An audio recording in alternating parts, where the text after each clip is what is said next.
This is episode 9 of the Talking Shit podcast. I am Dr. Evil Genius. And I am Captain Paul.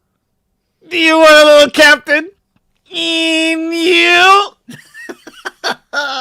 So how you been, man? How's it going? Yeah, it's been a tumultuous few days, but we're here to just take care of business. I want the viewers to know that today is one of those days where tonight's show is not just going to be on the Talking Shit platform, but it's also going to be on the Dr. Evil Genius Twitch channel, because I understand that there are Twitch followers of mine that may not know where the fuck Dr. Evil has been. Well, this is where the fuck Dr. Evil has been. So, some people may see the notification, they'll see that Dr. Evil Genius is live, and then they'll see me with Captain Paul. That's right. And then we're going to try to get you guys to come over to follow. Our channel. Yeah. Yeah, please. follow. Come on over. All right. So, you guys see the title. Kwame Brown is living that bust yo ass life. Kwame Brown. Yeah. Kwame Brown is not playing.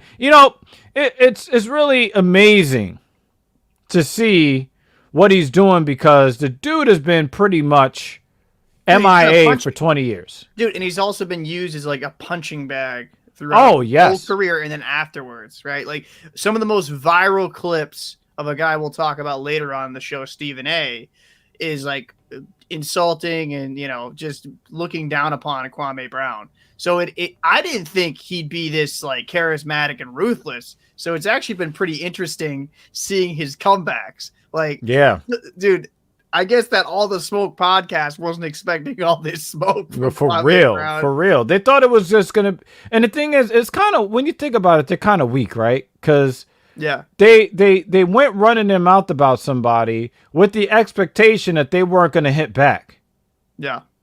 Well, they thought they were going to have like an easy target as someone that's not going to necessarily defend themselves, right? Someone that's just not, because honestly, before this, if you were like, I didn't know even Kwame Brown had a YouTube channel at all. Nope. Like, I didn't know he had that. I actually ended up subscribing to his channel because a lot of his takes, I don't agree with every single thing he says.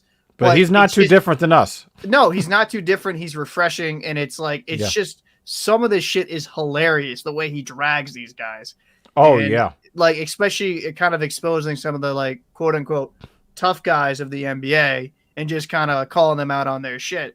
And let it be known, man, like a guy that had, what did he have, like 11 or 12-year career? 13-year career in the NBA. Like, you can't knock somebody. Yeah, maybe he didn't live up to that number one pick overall, but let's be fair. He had a 13-year career and made $65 million. How is that a failure in any fucking metric of life? That dude won and he's succeeded, and he's got like generational wealth for his family.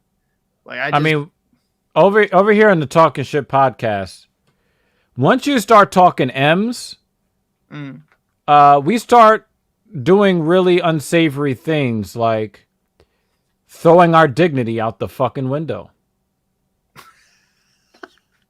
Is that so? Hey, man, somebody's going to show me the M's. That's true. Show me the millions. Just don't be Connor Murphy. Connor Murphy. Hey, yo, can we save that for podcast negative void 31? For the so I mean, since you wanted to talk about two girls in one cup, right? No. Let's not go there. You brought it up, nigga. So no. We're not gonna leave the fucking viewers hanging. This motherfucker, pre-production, talking about some type shit. Yo, be honest, son. What was that weird ass shit you were talking, son? Like, be honest. No, dude, there's this YouTube channel. what's his name, Connor Murphy. I actually found out from another YouTube channel I follow, Jamari Speaks, and he talked about it. And it's like the weirdest stuff where a guy essentially like ingesting. Come on, keep a straight face. Ingesting some. You thought that this was newsworthy. Peculiar fluids that should not be ingested. Nah, we all adults here, son. You wildin', son. He had some man juice from a sippy cup. I don't know, just some weird stuff out there, dude. Yo, wait, what Captain Paul is trying to tell you is, we're talking about the kind of nut that melts in your mouth, not in your hands. Yeah. But with Jesus, but with the Kwame Brown, he basically nigga, you wanted to talk about Murphy's, right? We're gonna dig real deep into Murphy's Law. I just watched the video today. That's why I got. I was fucking, dude. I was beyond shocked. I was like, "What the fuck am I watching?" It's just like. So, but I'll say this: Kwame Brown is definitely busted. Two Pauls, one puck. Dude, he's busted all over the competition, though. It's crazy, like how he's just insulting and kind of going back at these guys that are like just went at him for honestly no reason because they thought, oh, it's like a fucking easy punching bag. I'm gonna say whatever, and then it's funny. There's multiple people, and you can probably give a better timeline than I can. But like the guys, the NBA players on all the smoke, they ended up responding to Kwame Brown saying, "Oh, this, I'm gonna like come at, make this physical," and then like Kwame Brown responded saying, "I'll make that physical," and then what's important about that is that he was calling them out not for making fun of him for being a bust, but some of the things that they were saying that were on a much more personal level where it didn't need to go, because Kwame was content to continue to be silent on these because he knows what his reputation is, but he knows what kind of man he is on the inside. So the external validation is not necessary for him. But when you start talking about family, when you start talking all this other nonsense, now you're going to draw his attention. Now you're going to draw that negative attention. So they, like you said, they didn't expect that he was going to clap back. So, and this is one of the things about how you look at, this is how you look at somebody like Steven Jackson, somebody like Matt Barnes, because both of these guys have horrible reputations for being immature, not stand-up men. I remember there was talk about Barnes, going to Derek Fisher's house because he was mad that Derek Fisher was dating his ex. And it's like, what kind of simp-ass beta male bullshit is that? To be, hopping up in somebody else's face, you mad because she's dating somebody. Now, forget about the fact that she's, one of these NBA hangers-on, thought types, thought arenas. Okay. Don't really care about that. But how are you going to leave masculine frame to jump at the next dude because he's trying to get laid? Just like you was trying to get laid. Well, right? like I'll say this, like with the Steven Jackson, right? He has that like pretty famous story. I believe it's him. Famous? More like infamous. This day will live in infamy. The day where he was going to get married, right? Have you heard about that story where he was going to get married? He was insisting on this girl signing a prenup. Wait. Was that actually Steven Jackson? I thought it was Steven Jackson. I could be maybe. It was Steven Jackson, and we saluted him for that. Yeah, so like my thing is no. Don't skip past it. Like, let the viewers know so they know what the fuck we're talking about. So like with Steven Jackson there's this girl he quote unquote was like in love with, but he wanted to sign a prenup. He wanted to have a prenup at the wedding, and for the wedding I should say. And he kept kicking the can down the road, kept asking her. She kept kicking the can down the road because he wanted her to sign the document. But okay, on the flip side, let's be honest. would you keep planning something, keep putting money into something if someone's not going to sign the fucking thing? Well, she said that she was going to sign it. It's just that she didn't sign it. And I don't want to get off topic, but I'm just saying, like, if. And then she talked to some priest or some religious leader so guy. What happened. She said she was going to sign it, kept putting it off.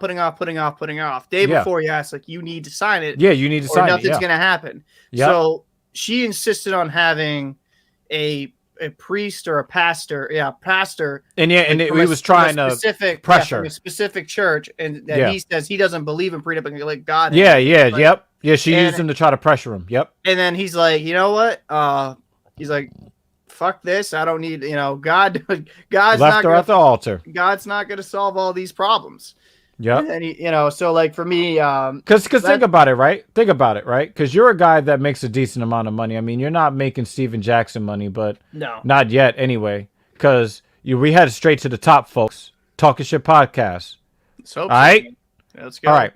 So, but you make a pretty decent chunk of change. So let me ask you this question. I know we're going on tangents, but this is our motherfucking show. All right? Mm-hmm.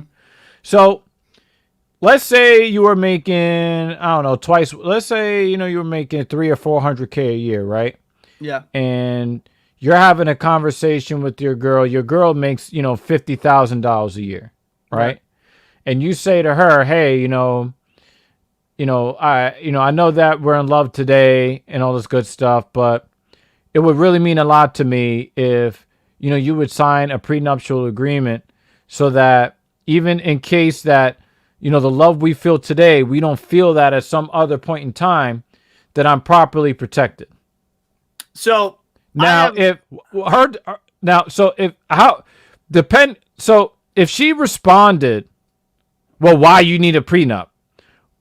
How would that make you feel as opposed to, okay, I see where you're coming from. I'm willing to do this. What kind of message would you be reading that as if she took one approach, which is the, yeah, baby, I got you, versus well, what do you need a prenup for?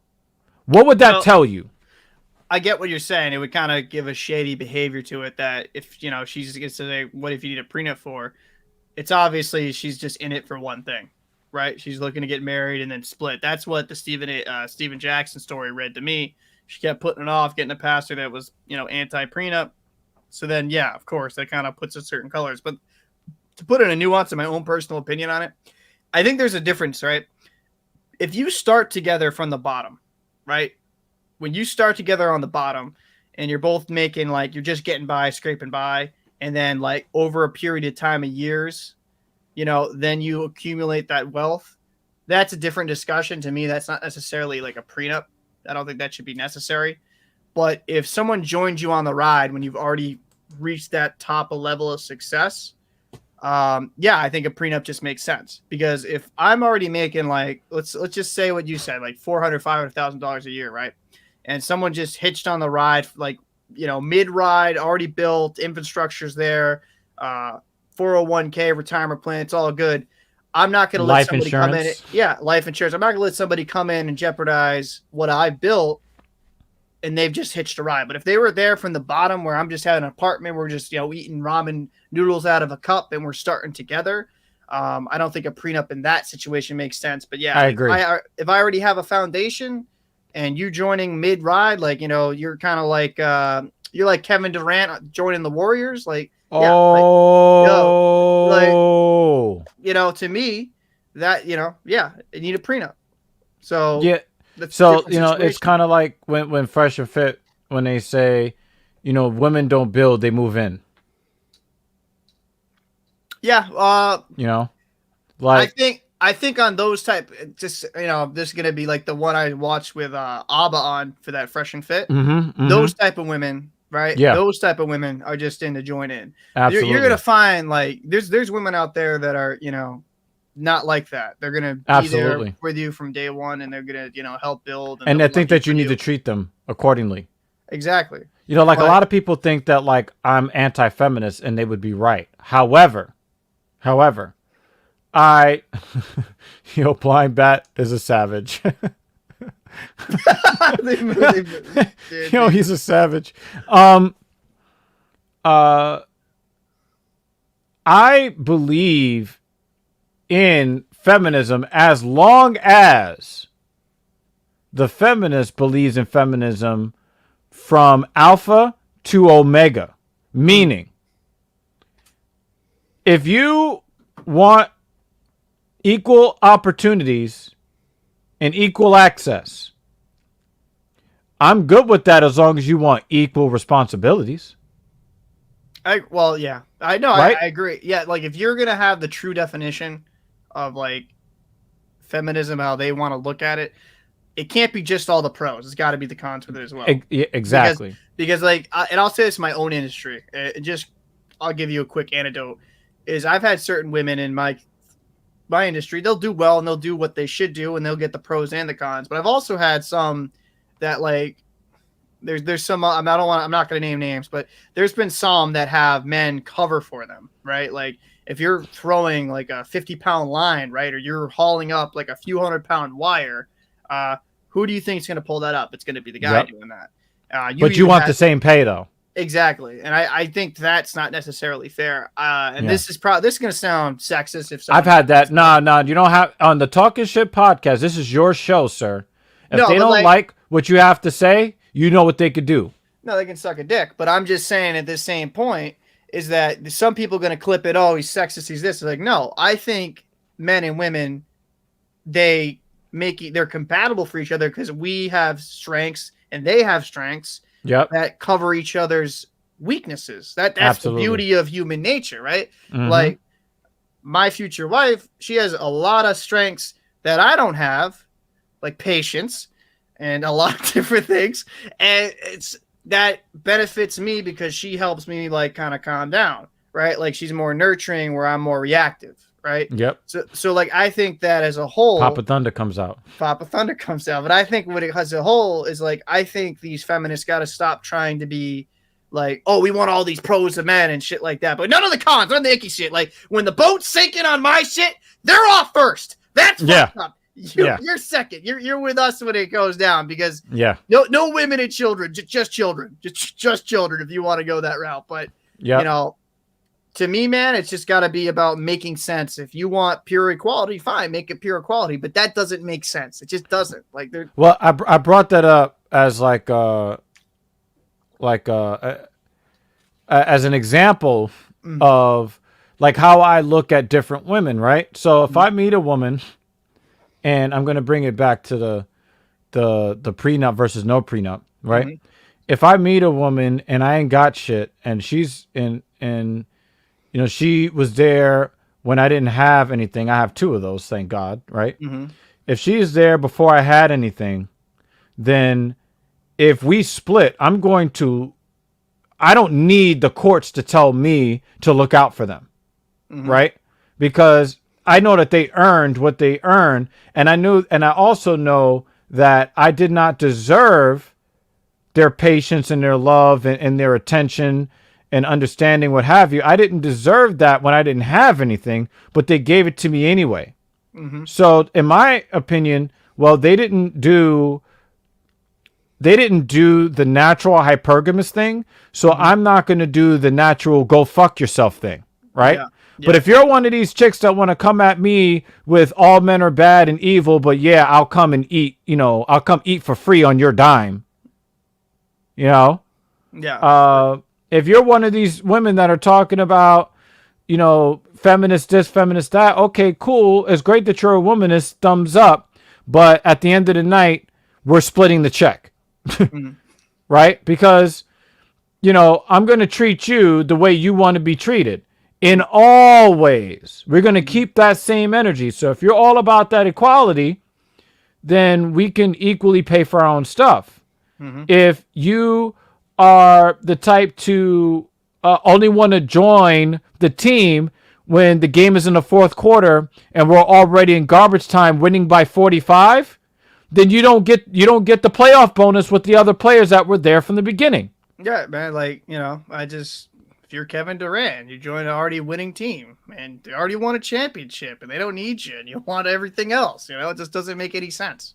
It just doesn't. Like, I think if you already are, already have your level of success and you already have your financial stability It just makes sense because let's be honest, put the shoe on the other foot for like, let's say a woman, she's like making more than a man, right? Let's say she's they hate it so much. They do hate it, but let's say they're making $500,000 a year. Man's like making 50 grand. He just hitched a ride, right? Let's just say he's working at like, I don't know, like a factory job. And I'm not knocking it. I'm just saying everyone makes a way they live. But let's just say like that woman's making $500K and that dude's making $500,000. You think she wants to give all? That's the same number. That was the same number. Was it? Well, sorry, 50,000. 500,000. Fuck it up. Yeah, she's making 500,000 and he's making, $500K. Yeah. That's the same number. What I'm saying is that she is not going to. She's making 10 times what he's making. Yeah, she's not going to want to give up her money, right? Yeah, that just makes sense. Women get really angry. They get really angry when they actually had the nerve to call it something like manimony or some shit like that, as if alimony is alimony. Like whoever was the breadwinner has to provide a comparable lifestyle to the person that made less money. They don't change the name because of the genders. Mm-hmm. So women have always been like super happy when a dude gets taken to the cleaners, but when Mary J. Blige has to pay alimony, oh, he's a man. Why can't he go out and work? Did you tell that to all the women? Well, you can't because that's sexist. You can't do that. Well, like I think like some of these women, right? And I think a lot of them are just super vocal. Oh my God, he's such a savage. Oh my God. Yo. Oh, shit. Yeah. Oh, dude. Yeah. What the? Oh my I'm having trouble breathing here, people. I'm sorry. This show's starting off strong. Oh yeah. Oh. But yo. But yo, he's wilding, yo. Dude. Yo. I don't. Yo, what the fuck is wrong with that dude? Something. Okay. I think. I think the one thing is you just gotta make sure it's gotta make sense on both. I can't even. I've lost focus. That threw me right the fuck. Yeah, off. We're well off tangent because we're supposed to be talking about that Kwame Brown. Let's get okay. Saga. Let's go. We talked about prenups and stuff like that. Let's get back into the Kwame Brown thing. Oh, yeah, so we were talking about Steven Jackson because Steven Jackson was legendary for that, but he's infamous for the malice at the palace. That's right. That's where you going, bro. And like, what's worse, man? Like having a pretty, let's just say it by their standards, a mediocre career, or literally going up the stands like you're fucking Looney Tunes and just beating the shit out of civilians, like 6'10" muscle jack guys beating the shit out of like a 5'6" guy. Was it him or was it Artest that hit? It was him and Artest. No, but like which one? Like there was one guy that threw a beer at Artest, right? That's how it started. Yeah, that's what. But really, it was the wrong guy. It was the wrong guy. He fucking ended up. He went and attacked the wrong dude. But the thing is, the difference between Ron Artest and Steven Jackson is that Ron Artest wouldn't change his name to Meta World Peace because, and then you saw that he kind of calmed himself down a little bit. He didn't do like a whole lot of crazy stuff that he was doing before. And, you could kind of see that he was trying to mature. But Steven Jackson, if you put aside his personal relationship with George Floyd, if you put that aside to the side, Steven Jackson has always tried to position himself as, yo, I'm still in the hood. I'm still a hood nigga. And I'm gangsta and blah, blah, blah. So when he's going back and forth with Kwame Brown is saying, yo, you are responsible for the words that come out of your mouth when, because you are harming other people's public persona. Their public image is being harmed by what you're saying. So if you want to talk shit about my career and I'm a bust or blah, blah, blah, that's good, but keep it to that. So for Steven Jackson to return, instead of saying, you know what, man, I was wrong, I kind of stepped over the line, he wanted to double down on ignorance. And then when he gets the same disrespect that he doled out in kind, then he wants to elevate it to violence. And I love the way that Kwame Brown responded to Steven Jackson, because he's like, listen, we're black men at the end of the day. And the world is looking for us to represent ourselves a certain way. Mm-hmm. And guess what? You're representing us exactly the way that they're expecting from us. Well, and I just, the way he kind of put things in a lot of ways, like when you watch, because he had numerous videos out, right? Like he does lives, and then he'll have like recorded responses and stuff like that in his truck. And he just kind of breaks it down like, hey, like, you're the one who's essentially kind of being the stereotype the media would want you to be. And that's kind of like, he's not wrong. And like, isn't that like the worst insult you can give a guy like that, like a Steven Jackson who considers himself like, oh, I'm still in the hood, I'm still this. And like, Kwame's like, oh, man, you're just doing exactly what they want you to do. Mm-hmm. And I think maybe this is jumping ahead a little bit. I think the most disrespectful out of all of these quote unquote people in the media talking about it was the Charlemagne when he kind of. We'll get to that in a second. Yeah. Yeah. But I do want to say something, and I know that Steven Jackson's not going to hear this because we're not relevant yet in the manosphere. But Steven Jackson, if you ever see this, you got to understand something. When you're talking about catching someone in traffic, you got to be real careful about the words you use. I recently saw a video made by white people talking about who killed Tupac Shakur. Tupac Shakur was caught in traffic. We lost a legend.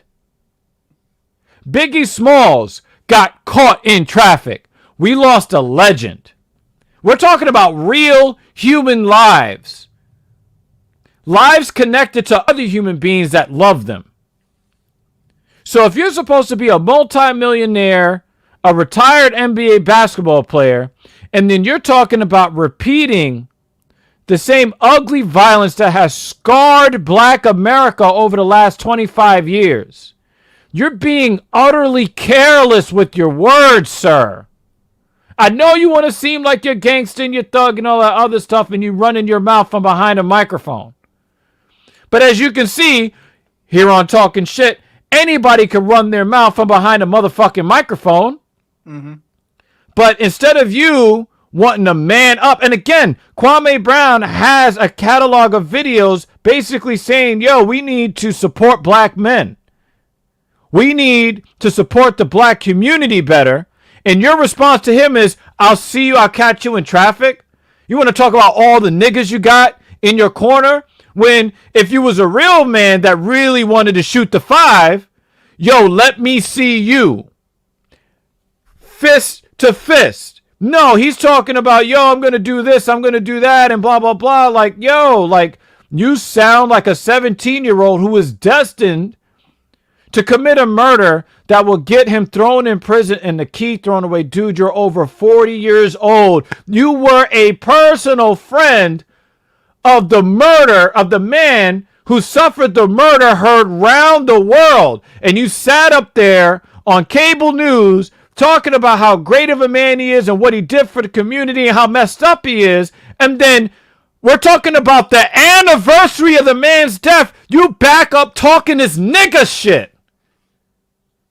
You're on one of the most popular sports-related podcasts in all of the internet. And that is the black male image that you put out there after you sat up there with those tears on CNN talking about how much George Floyd meant to you. And you know hip-hop like I know hip-hop. We're not that different in age. You remember what happened to Biggie and Tupac, but you're going to use terminology like that because you don't like something that somebody said when they're calling you out on your disrespect? Dangerous, dangerous. Because you know what? Maybe nothing happens to Kwame Brown off of some shit that you said.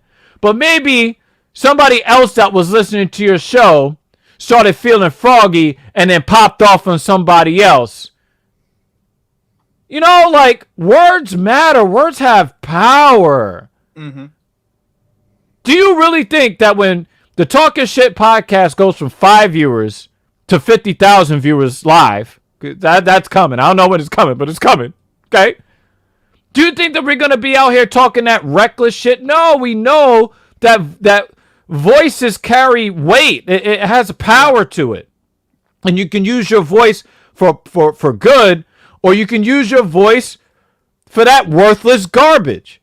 And you're sitting up there with another dude, another fake tough guy.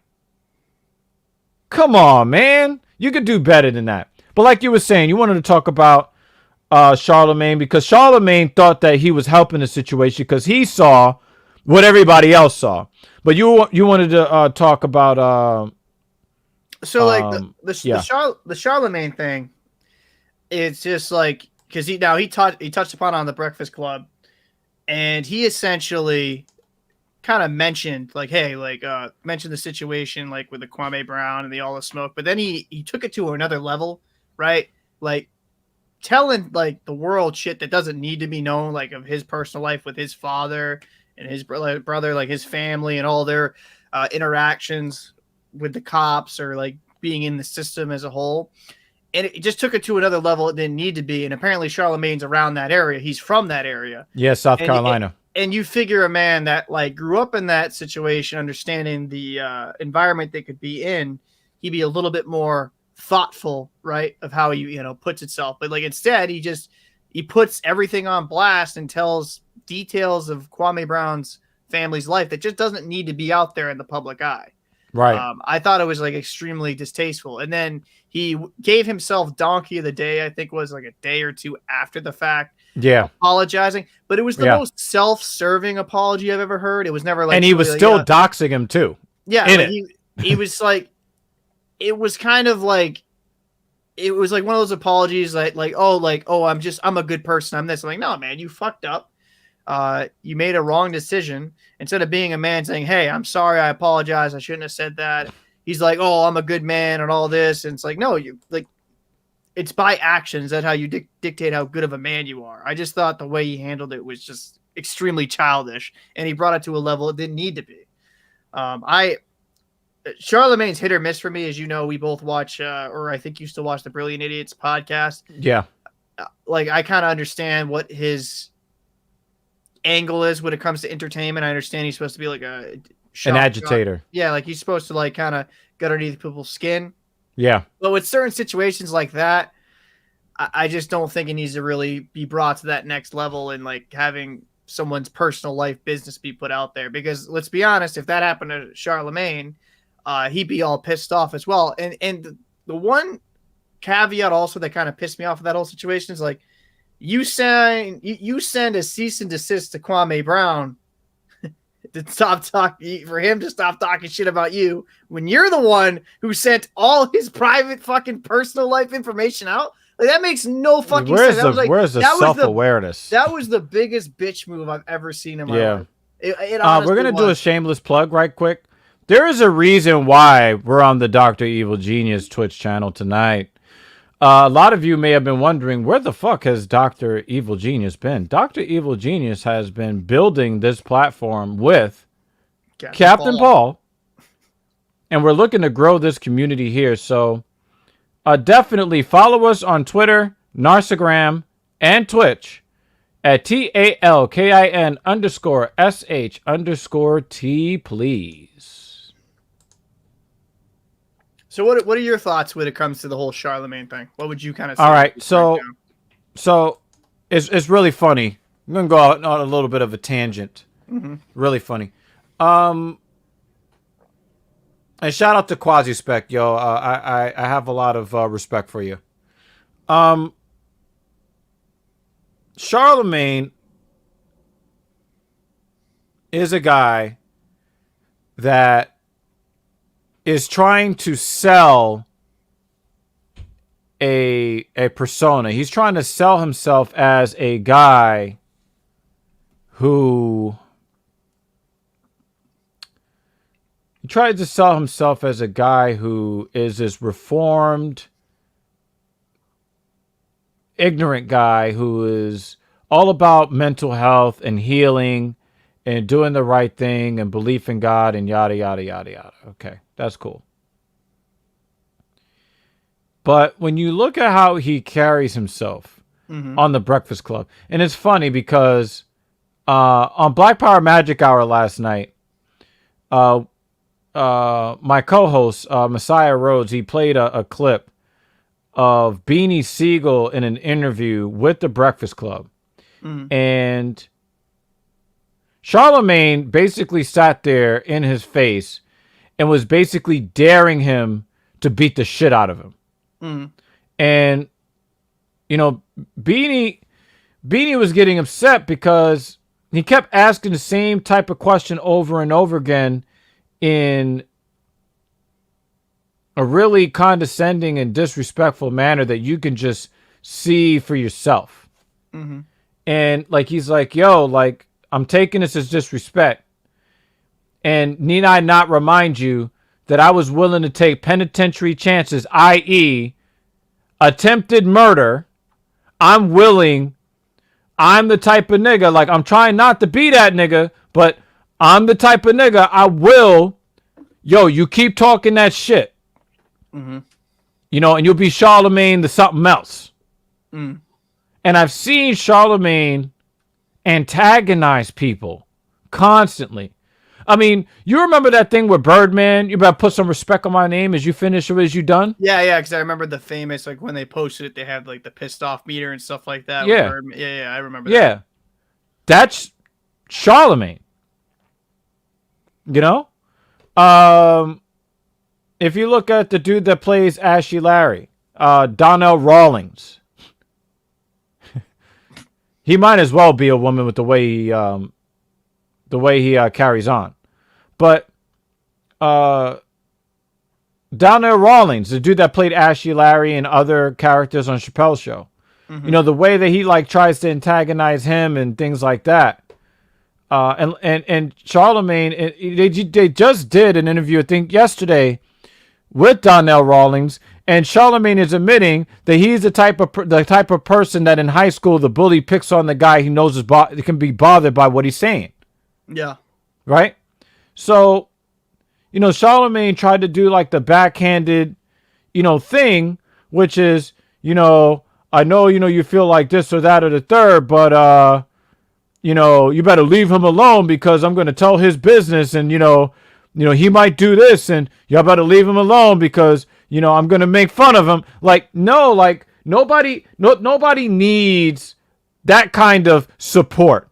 And while we're at it, we're going to throw Dr. Boyce Watkins in there as well.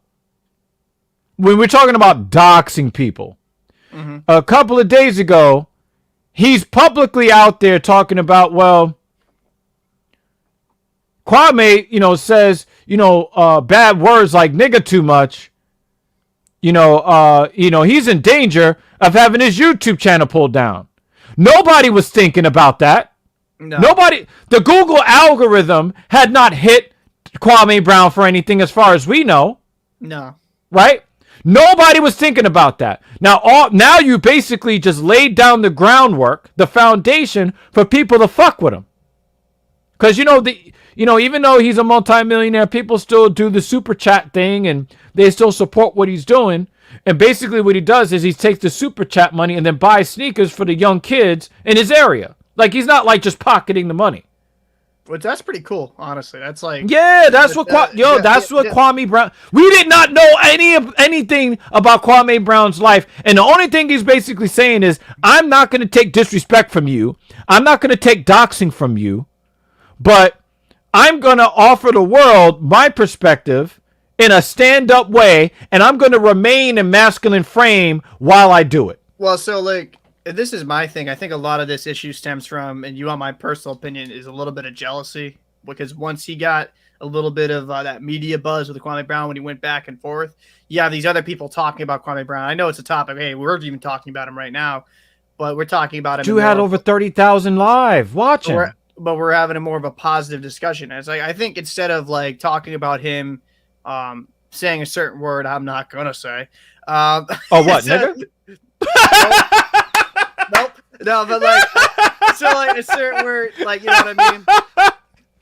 Hey, listen, I'm not in Charlottesville. But I think the Charlottesville tiki torches. That's gonna be your pro hockey gaming team. You're gonna be the GM. So EA can just take it down immediately. But no, like when it comes down to it, like instead of having all this negative, you know, all them old white men be in the boardroom in the back talking about negative reaction with Kwame Brown is, why don't they kind of touch upon the positive about him buying sneakers for kids, giving back to the community, not pocketing any of the money he's earned from the YouTube just for solely selfish reasons. Like he's giving back to the community, and that's like, I think that should be more important to touch upon about, maybe instead of the way he says things at times. I would just, why don't we just mention all the good he's doing?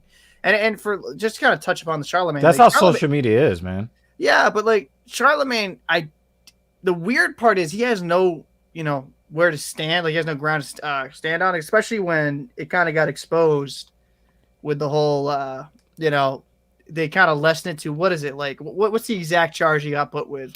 Something with a minor. I think the delinquency of a minor. And I'll be honest with you, and I've watched him for years. Maybe I just didn't know about it. I never heard about that, but I can't look at a dude the same type of way, or even necessarily even support that, because it's just like, yo, like if I don't know, man, like messing with minors, that's fucked up in my opinion. You know what I mean? Like there's plenty of different women out there, and it's like, I just wouldn't. It's just kind of weird how he hasn't been canceled yet. That's weird. But who knows? It could happen today, tomorrow, or whatever. It's just, I think it's because he has the media backing him, though. I think that's what it is. Think about it. But the thing is, why would the media? Maybe the media is starting to understand something, that maybe there's a tide turning with the whole cancel culture thing. It's possible. It's possible that there's a tide turning. Well, but think of it this way: is the Breakfast Club? What's the Breakfast Club without Charlemagne? Probably nothing. A slightly easier show to watch. Yeah, but how many people go in there and watch for him for shock value? I know when initially, like, probably it's been a couple of years since I've even really watched that show heavy like that. But like when Charlemagne, like you said, with the Birdmans, the Beanies, like all that stuff, just like poking the bear, right. And point well taken. So like, it doesn't have the relevancy as it used to, because remember, like those interviews used to like easily few million views each time. Yeah, they still like the big names. They still do. Yeah, but the big names, that's kind of a different discussion. But I mean, like even lesser known names would still get a few million views, whereas now it's like probably a few 100,000 views, and that's not terrible. Don't get me wrong, but the Breakfast Club doesn't. I'll take a few 100,000 views. Thank you very much. Please. The Breakfast Club doesn't have the notoriety as it once did. I think if you take away Charlemagne, DJ Envy, and Angela, like it could probably be a DJ Envy is another beta male. It could be a solid show, but it's not going to be the same. And I don't know the reasons. I think it's very interesting, especially when you have any type of incident involving a minor. Like, listen out here, guys. Like, there's tons of women out there. You don't need to involve yourself with a fucking underage girl. That makes no sense to me. There's a ton of fucking fish in the sea. I don't know. But man, temptation is something else, though. You know what I mean? When you think nobody's looking. What, jail time? Very tempting. Yeah, I guess. Like, come on, man. Like, would you? Hey, but the thing is, think about all the crimes that get committed on a daily basis. A lot of it is because people don't think they're gonna get caught. True, but the thing is, the more we also know that penalties have no. It's been statistically proven that the possible penalties for committing a crime, even under the penalty of possible death sentence, has no effect on the behavior of men and women. None. Well, because I think, yeah, you're right. But I think at the same time, when it comes down to it, I think certain crimes aren't necessarily properly sentenced, right? Like we're kind of, this is going to be a little off topic, but like we send people to jail for what? Like dealing weed and stuff for like decades. And that's questionable. I mean, then, it used to be they used to send people to jail for marrying somebody of a different race. And then, but like we have people like you have child predators that will be in jail for only like 8 years, right? Like even something. It just makes check this out. The justice system makes no fucking sense. Contributing to the delinquency of a minor is a pretty variable charge. Goes from like giving a beer to your younger siblings to giving a Sim Jim to a kid you want to help steal a car. But there's a story though, like the girl that like where it happened came out, and I get it. It's he said she said type deal, where I don't know. I'd have to look more into it, but apparently there's a story out there that even Charlemagne, in some backwards way, validates, saying like he was on top of her and stuff like that, and bragged about it, and like this was a show way back. Maybe he meant that he was in control of the situation. I don't know. I listen. I just think if you're a grown ass man and you're hanging around with he was in too much in control of her situation. Dude, if you're a grown ass man and you're hanging out with someone under 18, that's just weird to me. Like unless they're family relatives or some shit, or like even then, weird. Because who likes to hang out with their relatives?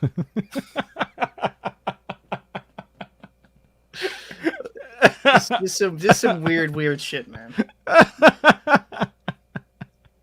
Oh man, dude, I'm just saying, man. I'm just saying, like, no, you're not wrong, but I think Kwame Brown has come out of this situation. Like, dude, think about it. Like, I haven't thought about Kwame Brown in a minute, and him going on this like post. I thought he was like every other NBA player that leaves the league. You know, they go broke and then they're packing bags of Kroger's or some shit. I don't know. Yeah, but like he's successful. He's made his living, and now like I just never thought of him in that light, like him being this entertaining. Because I thought like if he had this type of energy to him, why he didn't respond earlier? That is just yeah, but that's definitely white. But I think it's definitely Southern. But I definitely think when it comes down to it, is he's just he kind of, I think he's explored a new career for himself, wouldn't you say? Like he's kind of found this next niche in his life. I think he had already found it. It's just that he had that viral moment. You know what I mean? Like if you think about, I'm saying, like he's reaching this level that I don't think he could have hit for a few years, right? Like I think it jump started. Agreed. But it's kind of like with Kevin Samuels, right? Kevin Samuels was talking about men making themselves the best version of themselves, and he was super critical of men. But as soon as he tells a woman you're average at best, all of a sudden it goes viral, and now he's got that viral moment, So, and the thing is, like, remember, I did episode 5 of the Talking Shit podcast. Basically the question is, are you willing to do the work? We're here at the beginning, and we're trying to build ourselves up and build our community in these types of things, but we know that there are going to be setbacks. But we may have a conversation or a guest on, and then somebody it goes viral because it's something that people either found useful or offensive. Probably offensive. Probably offensive. Yeah. Because I mean, we are talking shit, right? Well, let's just be real. But every now and again, a content creator, they have their viral moment, and then you get a little bit of momentum behind you. The thing is, Kwame Brown already had momentum behind him because he was really speaking on some uncomfortable truths going on in our society.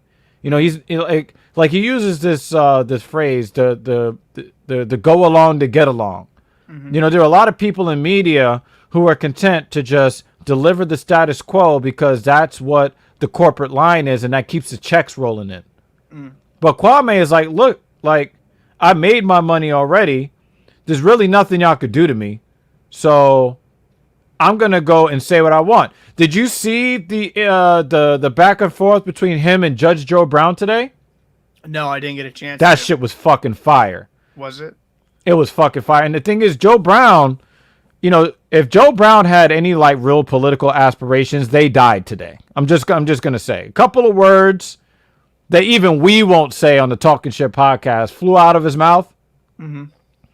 but I love him for it because, he's speaking. He's an older man who is speaking,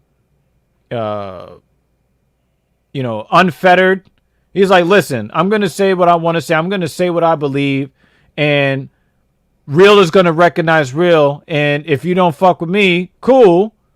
But other real ones are going to fuck with me. So fuck you. Mm-hmm. I gotta watch that. Yeah, it was good. It was like a 2-hour, back and forth.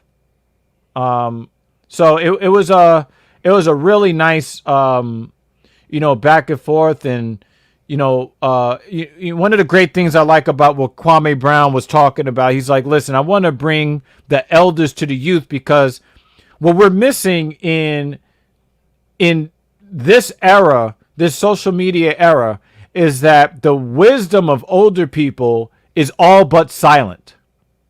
Maybe because of the lack of access to technology.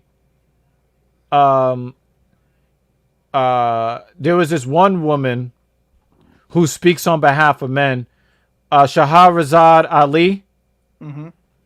She went on Mediocre Tutorials and Reviews channel and had a live discussion on his channel, and was bringing some wisdom to the people that watch his channel, the men and the women, because his channel is also male focused, but he does get some female support. And she's sitting up there, and she doesn't have her own YouTube channel. He asked her, why don't you have your YouTube channel?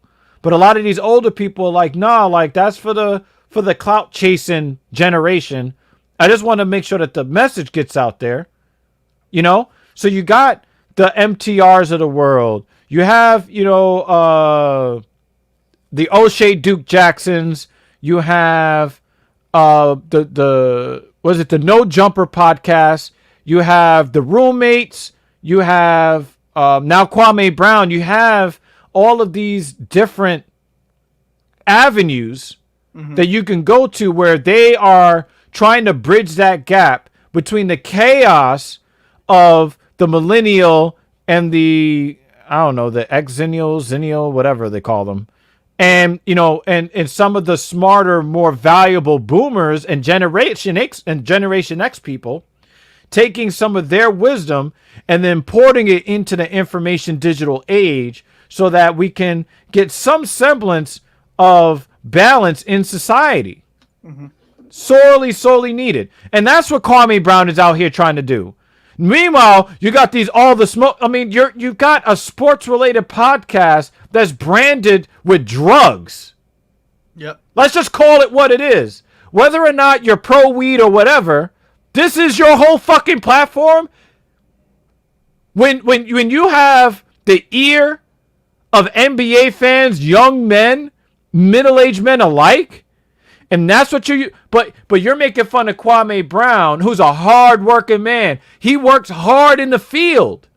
He actually works with his hands. He teaches his son to get out there and work in the fields and doing hard work.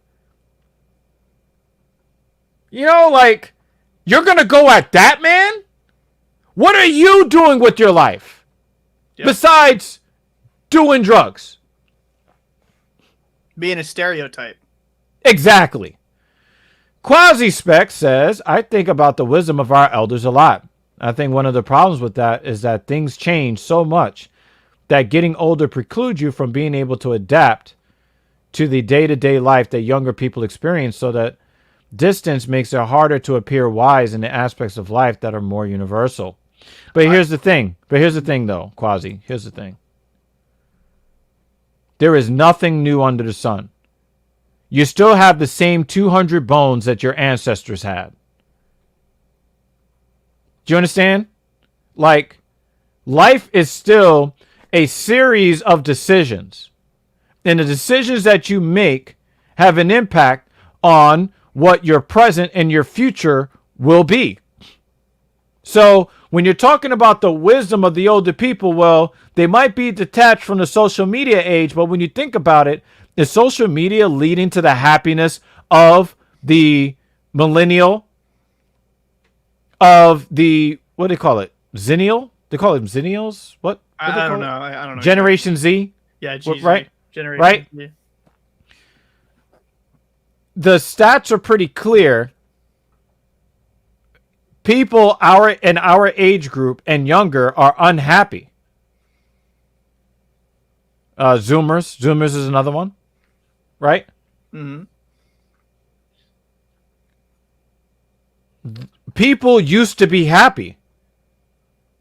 So there are ways to take the wisdom of the past and then bring it into the digital age so that people might have a shot, because if things were working out so well, then we wouldn't have a mass shooting every 18 hours.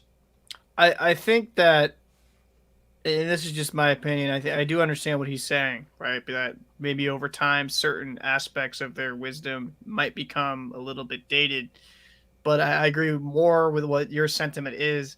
Maybe we have more to learn from them, because I think in this day and age where we're just social media, like we're in like every single moment, a lot of people's lives is spent on this and not socializing and not kind of interacting with other human beings. I think this generation around our age and younger, millennials to Gen Z, they don't know how to truly interact with other human beings. And I think at a level, maybe they're not even like really conscious of it, they really miss that like human interaction. Think about it. We just had a pandemic where depression is at pretty much an all-time high.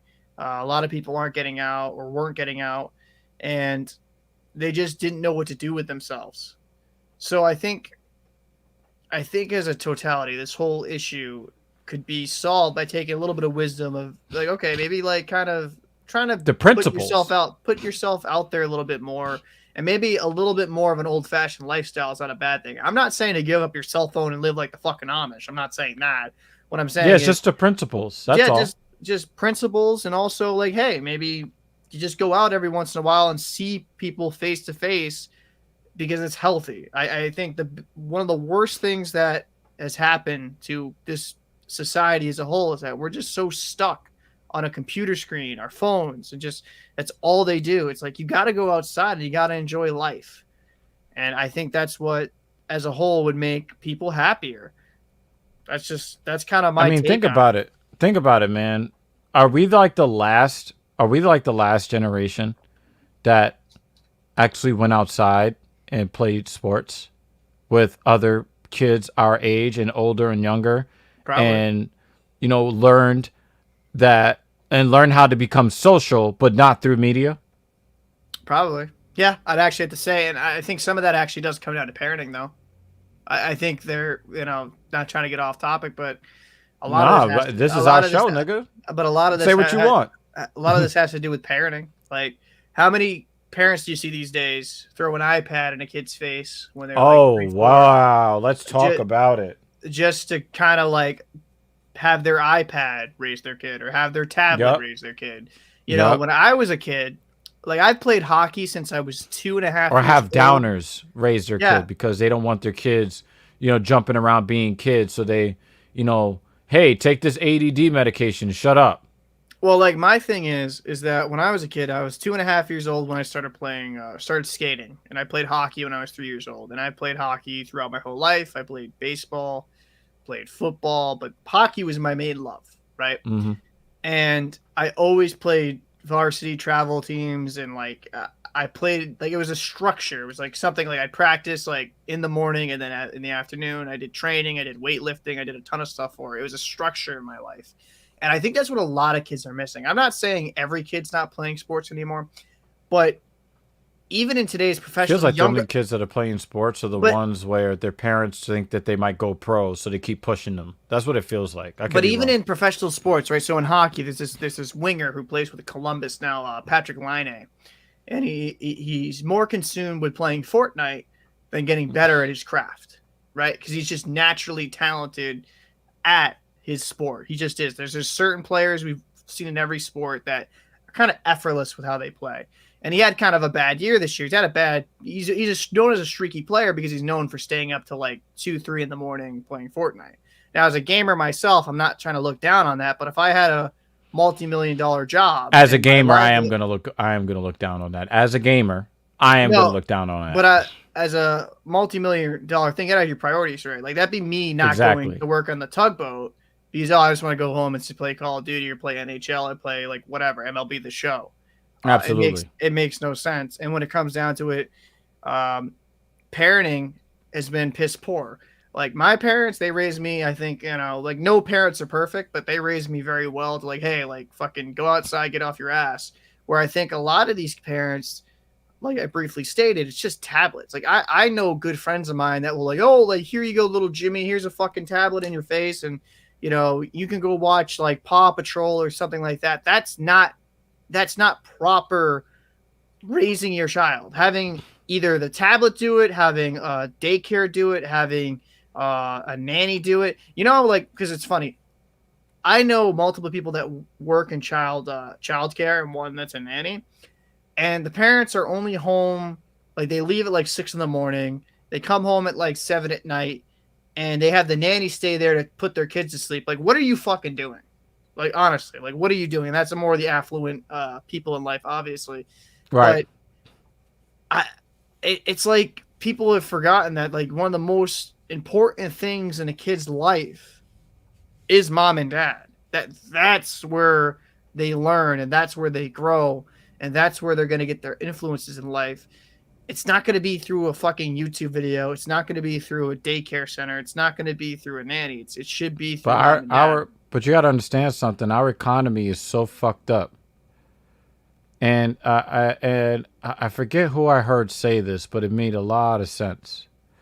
But, when you have womanism as a corporate entity, because, actually, I heard this from an asshole. Like this dude, he doesn't sound like he's a good person at all. But he did say something that made sense. I'm not going to say his name. We're not going to shout out people that I don't think are good people. Mm-hmm. But he did say something I thought was valuable. And he said, womanism,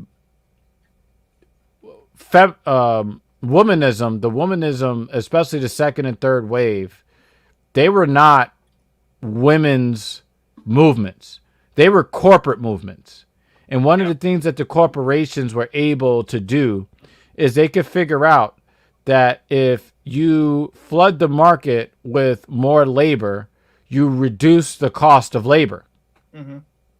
So if you only really have men in the workforce, then you have to pay out a certain amount. But if you have basically 51% of the population, then flood all the markets, you turn an employee's market into an employer's market. So with so many people seeking employment, the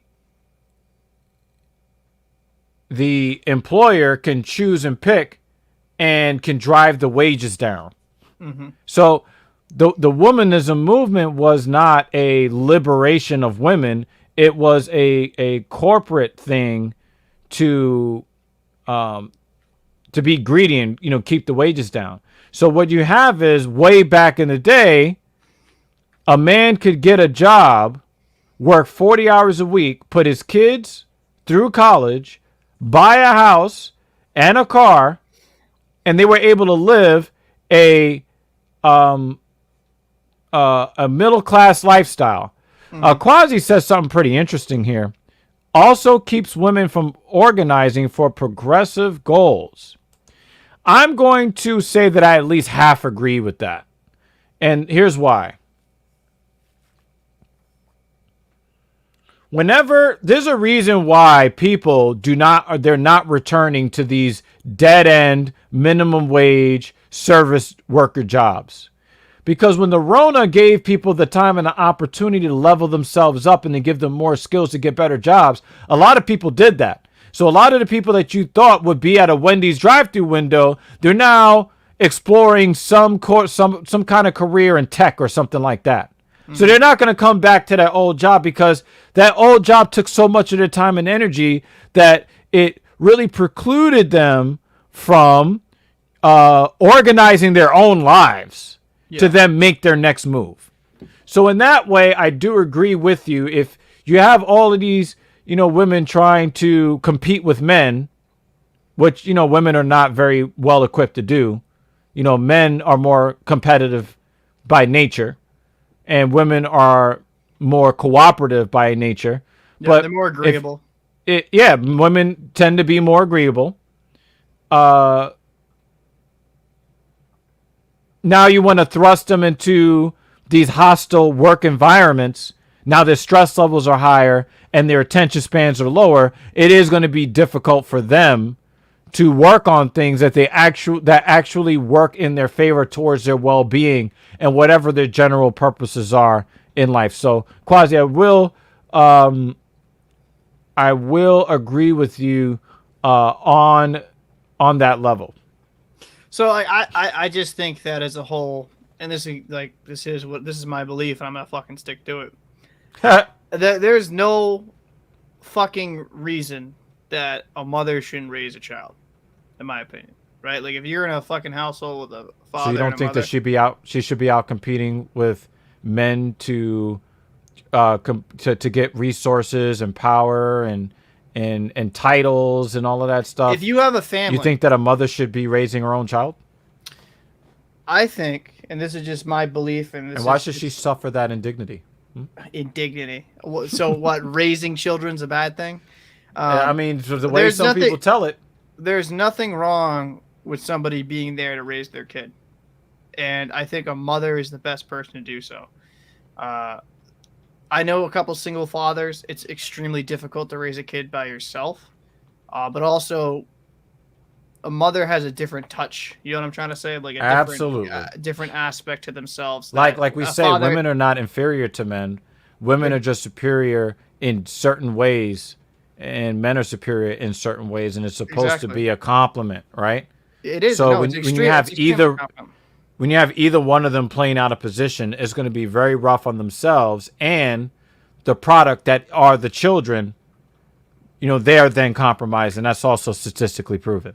So like, and this is just because I walk how I talk. So like for me, as being a person that wants to have a family and is gonna be that way, is that like for me, I think the mother should be at home, and that the mother should raise the child, and that she should be there to take care of the kids, because you're not gonna get the same level of dedication or even the same love, right, out of a social worker or like a daycare worker or a nanny. It's just nobody's gonna love your child the way you do. You are.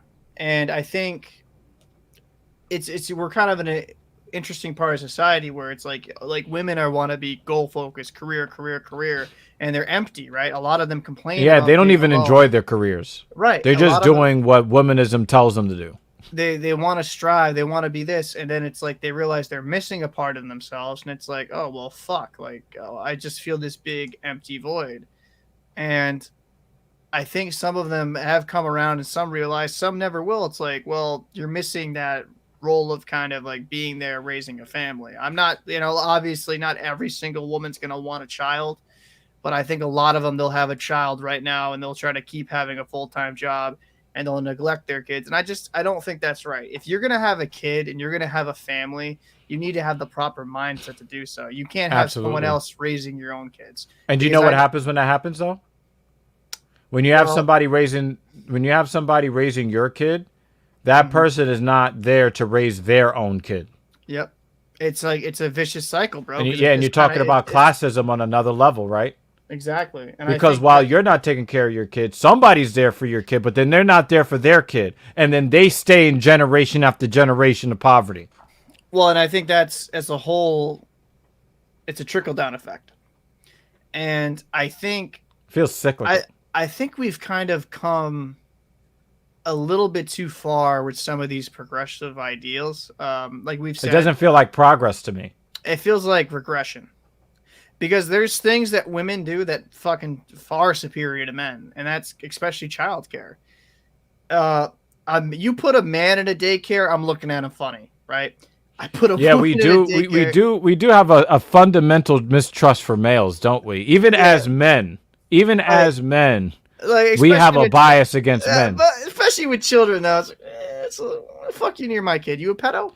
Yeah, but that's the sad thing. How we just assume that a man is there to do bad, but when you look at these statistics, I thought I read somewhere that if you left two children unattended in a car with the doors unlocked, you would be waiting something like 900 years for somebody to try to abduct those kids. Because by the statistics, the chances that a man is going to try to do something and like snatch a kid is so infinitesimally low.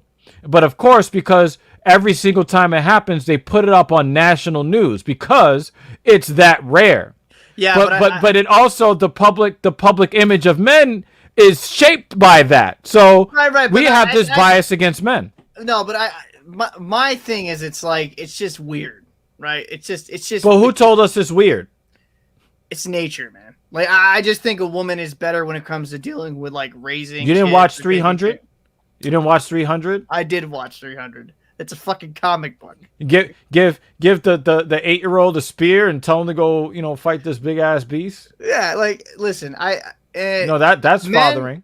Men should be the supporters in the family. They should be the providers. I think women should just be there, be supportive of the family and kind of help raise the kids. Like, because I do think that fathers have a role in parenting. It's just no. Don't get it. No. Don't get it twisted. I don't think it's like that. Men shouldn't be involved at all with raising kids. No, actually, one of the main problems we have in society is there's not enough fathers. There's not enough leadership from a male role in the family. Producing beta bitches.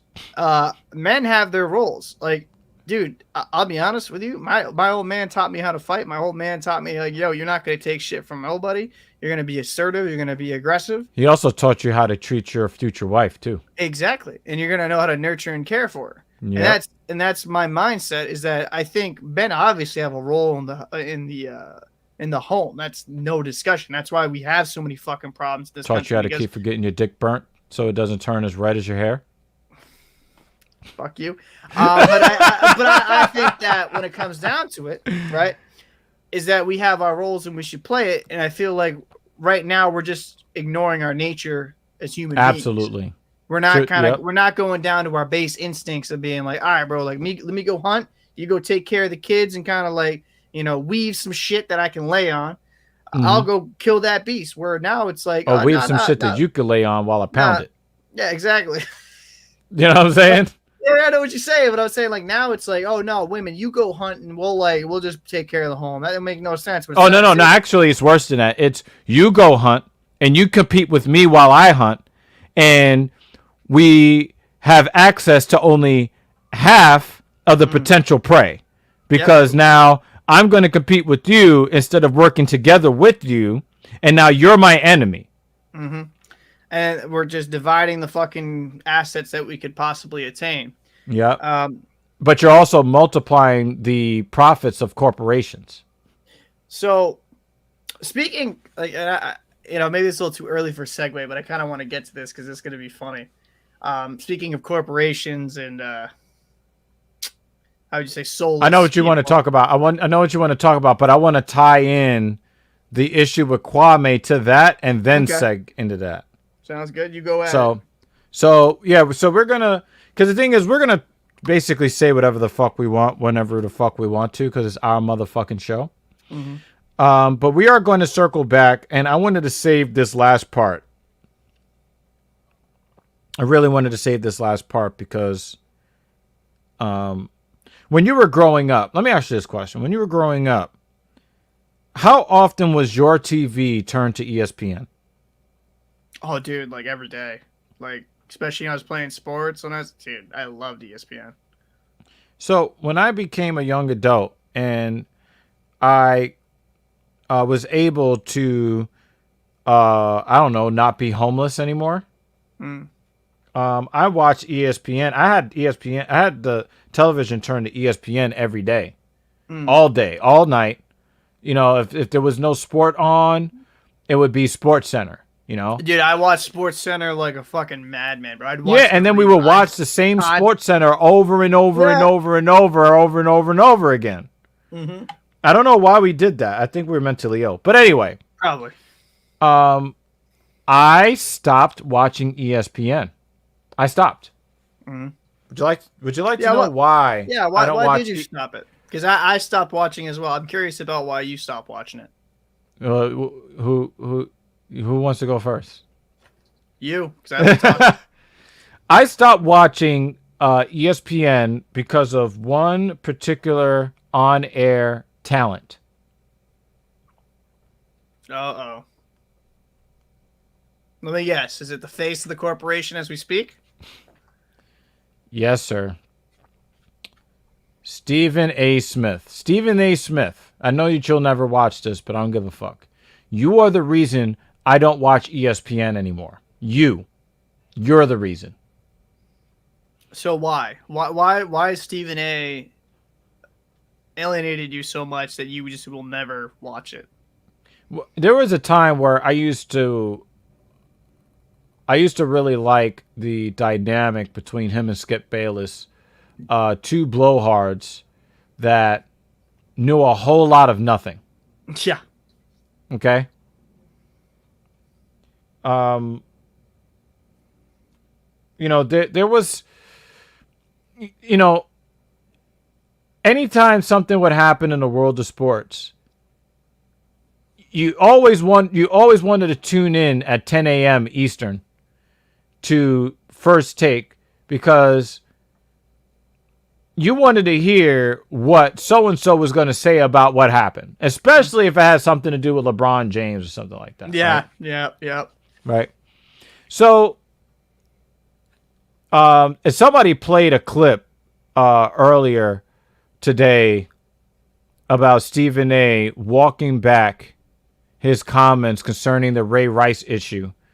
Whether people want to believe it or not, Ray Rice was physically provoked in that elevator scene where he cold cocked the girlfriend or the wife or what. I think now wife. I think that I think that for legal reasons to protect him, she signed the marriage papers so that she would not be compelled to testify against him. Right.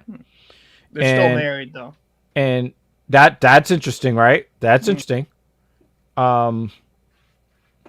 You know, Stephen said what he believed, and then when somebody said, "Hey, we're gonna fuck with your money," then he walked it back, and I didn't respect that at all.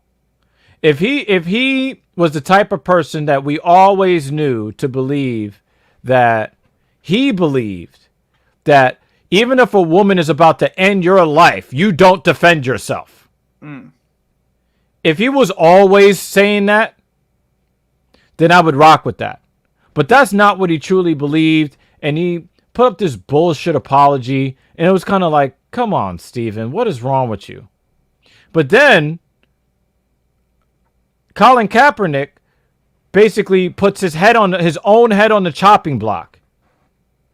And he lets the racist take hacks at his neck before taking his head off. And Stephen A. is trying to tear him down. A man who has sacrificed himself for Black America. Here is a black man who is making a lot of money doing something that's absolutely worthless. If Stephen A. Smith was homeless and unemployed tomorrow, the world will keep on spinning. Stephen A. Smith does a worthless job and gets paid in the mid 7 figures per year for it. I mean, what he does is absolutely worthless. So, and this is actually a subject we could probably save for another episode. Can I give you the final straw? Yeah, give me the final straw.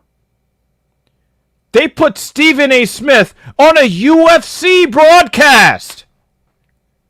That went bad. That went really bad. And he's standing there next to professionals who know the sport. You gonna argue with Joe Rogan? And you don't know what you're talking about. And for those who don't know, there was a fight, a pay-per-view between Donald Cowboy Cerrone and Conor McGregor. And Conor did some really weird shit right off the bat. Is that the one where he kneed him in the face? No. That's Masvidal versus Ben Askren.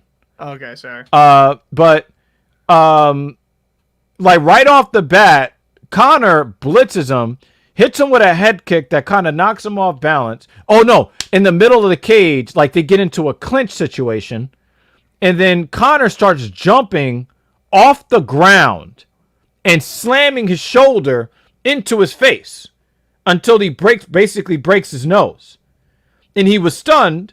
He steps back to reset, and then Conor hits him with a high head kick, which sends him back to the fence, and he's trying to cover up and defend himself. He ends up in the ball, and Conor defeats him in 40 seconds. And here you have somebody who has never, and I mean never, been in a fight before in his life. And he want to talk about how Donald Cowboy Cerrone quit, which is one of the nastiest, disgusting thing I've ever heard from somebody who's never accomplished anything in their life. Never. And then there was footage that was released showing Stephen A. Smith is practicing punching, and he's practicing this weird-ass nut punch. Right?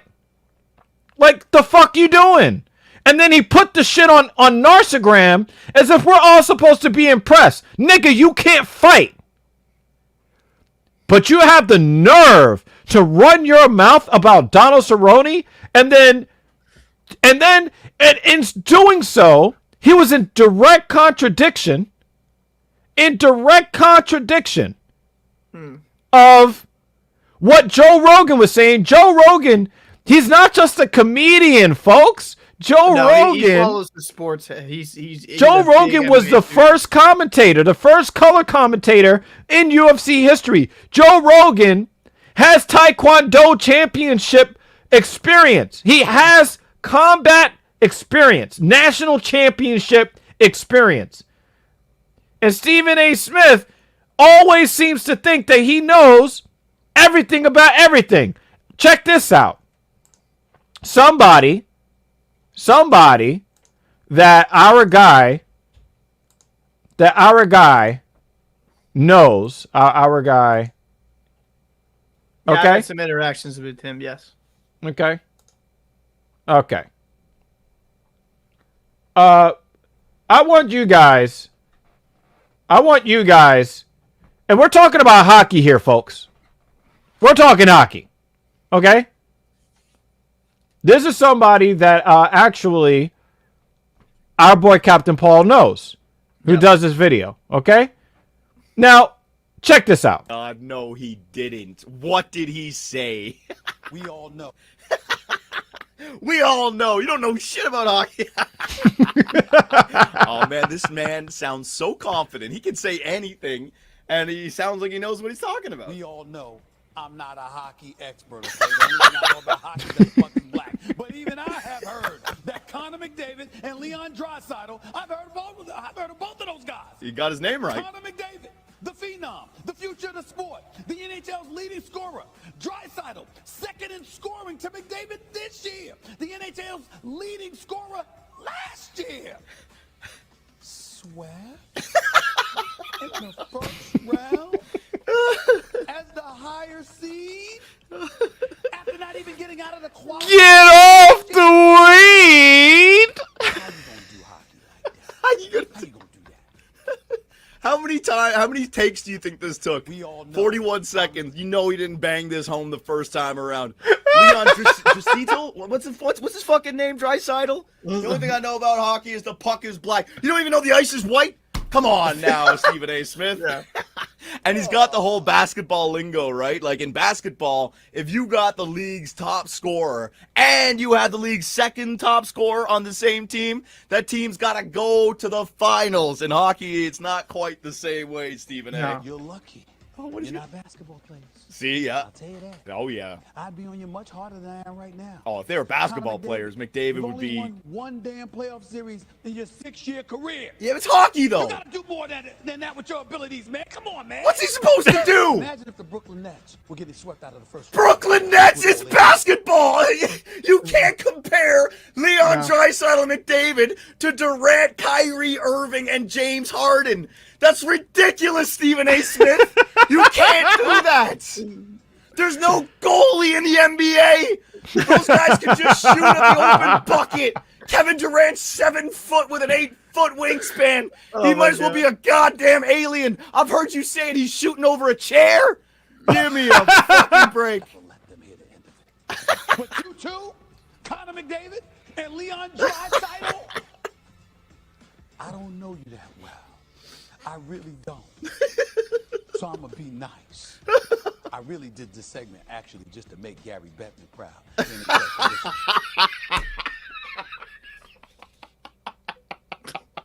Oh, he's totally telling the truth. He is totally telling. That's hilarious. I want to show him the rest of the hockey love out there. I don't mind doing that hockey. Of course. How much is ESPN paying you? Shit, I'll commentate fucking ballroom dancing if they pay me. What can I say? Told you I'd be around, watching you. 10 mil per year? Oh, he deserves it. He is ESPN at this point. Fuck, and he just walks off. Oh So- my god. No, this is okay. This Oh is my God. Listen, he's not wrong, and he made a great point, right, where he has no idea what he's talking about. Let's just get into a quick amount of minutia. I'm biased, obviously. I'm a hockey fan. Hockey's a far harder sport to win a championship than the NBA. It's just so many more variables. There's so many more variables. It's 4 lines, 3D pairs. You got to have a good goalie. There's just so much more involved when it comes to hockey compared to NBA, where if you have, it's been proven 3 superstars or 3, like even 2 superstars and 1 star, you can win a championship. So like for me, it's just a complete, like it's a apples and oranges.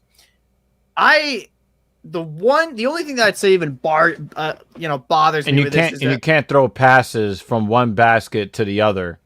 Oh, you have to honor the lines. You have to honor the blue line. You can. It will just be ice. Remember, there used to be a red line. So, Yeah. you would constantly have the game slow down because of the 2-line pass. Yeah, and that was the smartest thing I ever did was get rid of that because that was fucking that's what made the trap so deadly in the 90s. But Yeah. I think that the one thing I'll say is this: I'm fine with Stephen A. talking about hockey, but I'm not fine with him talking about anything.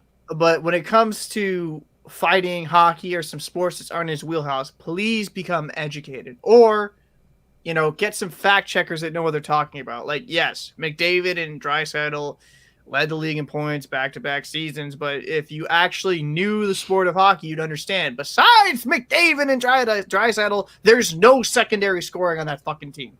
Yeah, a lot Casting of their was points trash. were off of each other. Exactly. Because remember, if I get a goal, chances are it came from the pass from him. So on one goal, you get 2 points.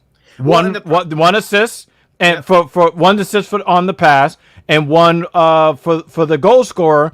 So you can say that they have like the top scoring line, but you're kind of, if you add both of their stats together, you're getting a 2-for-1 on each goal that they're involved in if they're playing on the same line. And one of the biggest problems is that, like with the Oilers did, I'm not trying to make this just strictly about hockey, but the Oilers they did separate McDavid and Draisaitl 2 different lines, but then they rejoined them together, right, towards the end of the season in the playoffs, and they had no secondary scoring. You also had a 39-year-old goalie in Mike Smith, who is known to being like an average to above average goalie, who had a phenomenal season, but he's 39. One phenomenal season. Well, he's a pretty fucking good goalie. He'll never be a Hall of Famer, but he had a very good career. But the biggest problem is their defense was kind of lackluster. Their offense was kind of just average if you're not going to talk about McDavid and Draisaitl, and their goaltending was suspect. So, like, what did you fucking expect? Winnipeg is a far better team on paper because you have Hellebuck and net. Offensively, I would probably give the edge just to the Oilers only because of Draisaitl, McDavid. If you took those two away and replaced them with average players, Winnipeg Jets beat that in a long fucking run by a lot. Right. They have a lot of good secondary scoring, and their defense was better. So my biggest problem with Stephen A, because I remember the MMA thing too, where we like getting into an argument saying, because now that you said it, with an actual expert, yeah, it cycled in my head. I do remember that exact fight you're talking about. I was confusing fights, and he says he's quit. And I'm like, quit, bro. Like he got knocked the fuck out. He got fucked up, bro. I would love to see any person, right, a regular human being, like just get punched or like, well, it was a shoulder to the nose and get absolutely decimated and keep fighting, bro. Most people, you know what I'd rather see? I would rather see Stephen A. Smith versus Donald Cowboy Cerrone in the seconds after he got knocked out and see what happens. Yeah, like his nut punch wouldn't be strong enough. But just like Cowboy would end that fight in like 12 seconds after being KO'd by Connor. My problem with the whole isn't with Stephen A. Smith. They pay him a lot of money. They pay him a lot. Did your boy say $10 million? Yes. I thought it was more. Because I think like when I stopped watching ESPN, they had just given him a new contract and they were giving him $7 million. Yeah, no, he got a raise. It's like $10 million, I think, right now. Oh wow! I mean, I think that was actually when I turned off ESPN when I heard that they offered him $7 million, because I was hoping that since his contract was coming to an end, that they would find some way to get rid of him, like they did pretty much a lot of the other black on-air talent. He is the network at this point. There are a lot of people who are not watching ESPN because of him. Right, but he is the network at this point because they've gotten rid of a lot of their older voices, their iconic names, right? Just because of age. Like who? Like Kenny Mayne, he retired. Oh, yeah. Kenny Mayne was really entertaining. I liked him. Stuart Scott, unfortunately. When he died, that was a really sad day. Dude, there's just so many, like Dan Patrick. Is Scott Van Pelt still there? I think he's still there, but he's not. He actually used to run the late night sports center. I don't know if he's still doing it. And I would say the only good people on the ESPN probably is Scott Van Pelt and Greenberg, Mike Greenberg, but like even him's kind of hit or miss for me.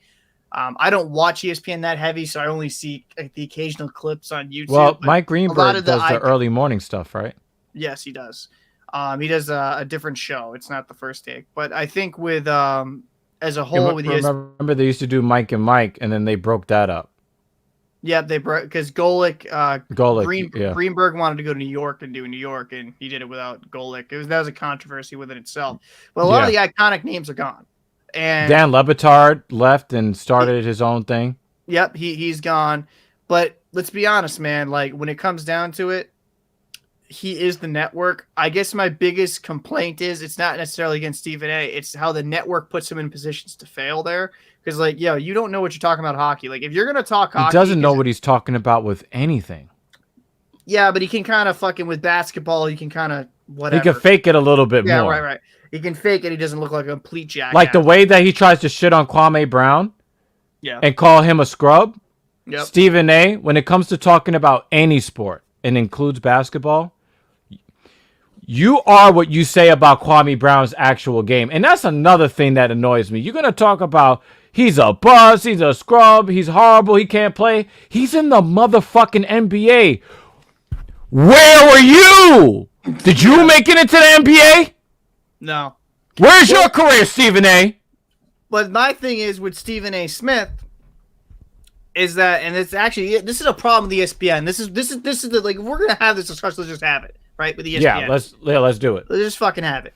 The reason why ESPN failed is because every single fucking show now is debate.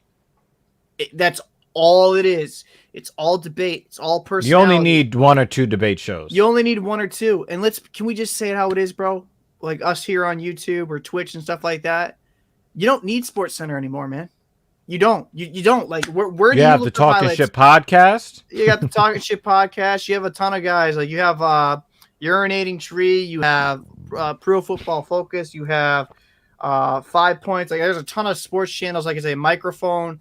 Like there's a lot of good sports channels that are out there that do it better, and they just do it from the point of sitting home at their couch. ESPN and TV in general, honestly, has become outdated. It's become something that's not necessary, because when I need to see a score or something like that, I'm no longer clicking on ESPN. I'm just looking up the friggin' highlights from YouTube. That's all I'm doing. Like looking, Googling, like, what was the score of this game? Sports Center at its era was perfect.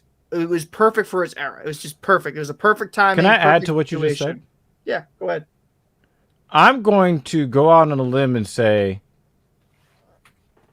that, especially when you have blowhards that don't know what they're talking about, like Stephen A. Smith, there are other people with better personalities who are amateurs. Yep, 100%. On YouTube that are like just trying to, like us, right? Like we're trying to do our thing. We're not like experts in media, right? Like I have a media job. I do on-air talent besides this, right? But I wouldn't be anybody that you would mistake for being like a veteran in the game that's had a lot of success and makes a lot of money, right? Right. Even though like I do content creation, I tend to gravitate towards people who are just trying, and they're trying to put forth the effort. They don't have to have the best production values or the best equipment or the best audio or what have you. But it's just kind of endearing to see people say, yo, I want to have my voice heard. So if I'm going to listen to anybody's opinion about an athlete, I'm going to listen to somebody other than, I've already heard your take, Stephen A. I've heard your take, and it sucks.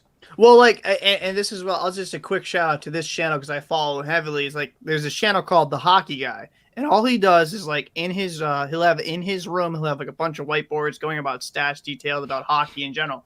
And like the way he delivers it, it's just it's very passionate. Like, it's just a passionate and refreshing take, and it just makes it entertaining. Like it draws you in because it's just, like you said, there's that genuine to it that you just don't feel like when I've stumbled upon First Take, right, throughout the years and stuff like that, or ESPN in general, I'm no longer looking at it as their take. I'm like, okay, well, he's going to pick side A, and then that guy's going to pick side B. There's a formula. Just to be combative. Like, even with, like, FS1 with Undisputed. I was about to say that. Holy shit, get the fuck out my head. So, like... They created that show to be the same show. Yep. And like, they ran that show at the same time. And, like, because Skip left, and, you know, I think that's a little bit of pettiness, honestly, is I think, like, it's just tired, right? Like, how it was good for a while.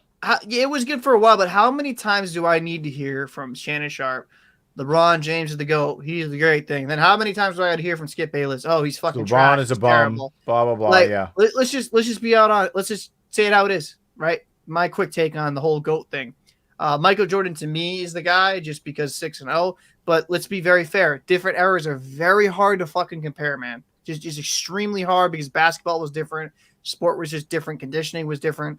I think LeBron, you can't say he's a scrub. He's one of the fucking greatest players to play of all time. Like, why do we need to have a situation where he's either the greatest of all time or he's a fucking bum? Like, why don't we just I think that's stupid. But he's just good. But I will tell you that this is going to be real hard, but I'm going to say this.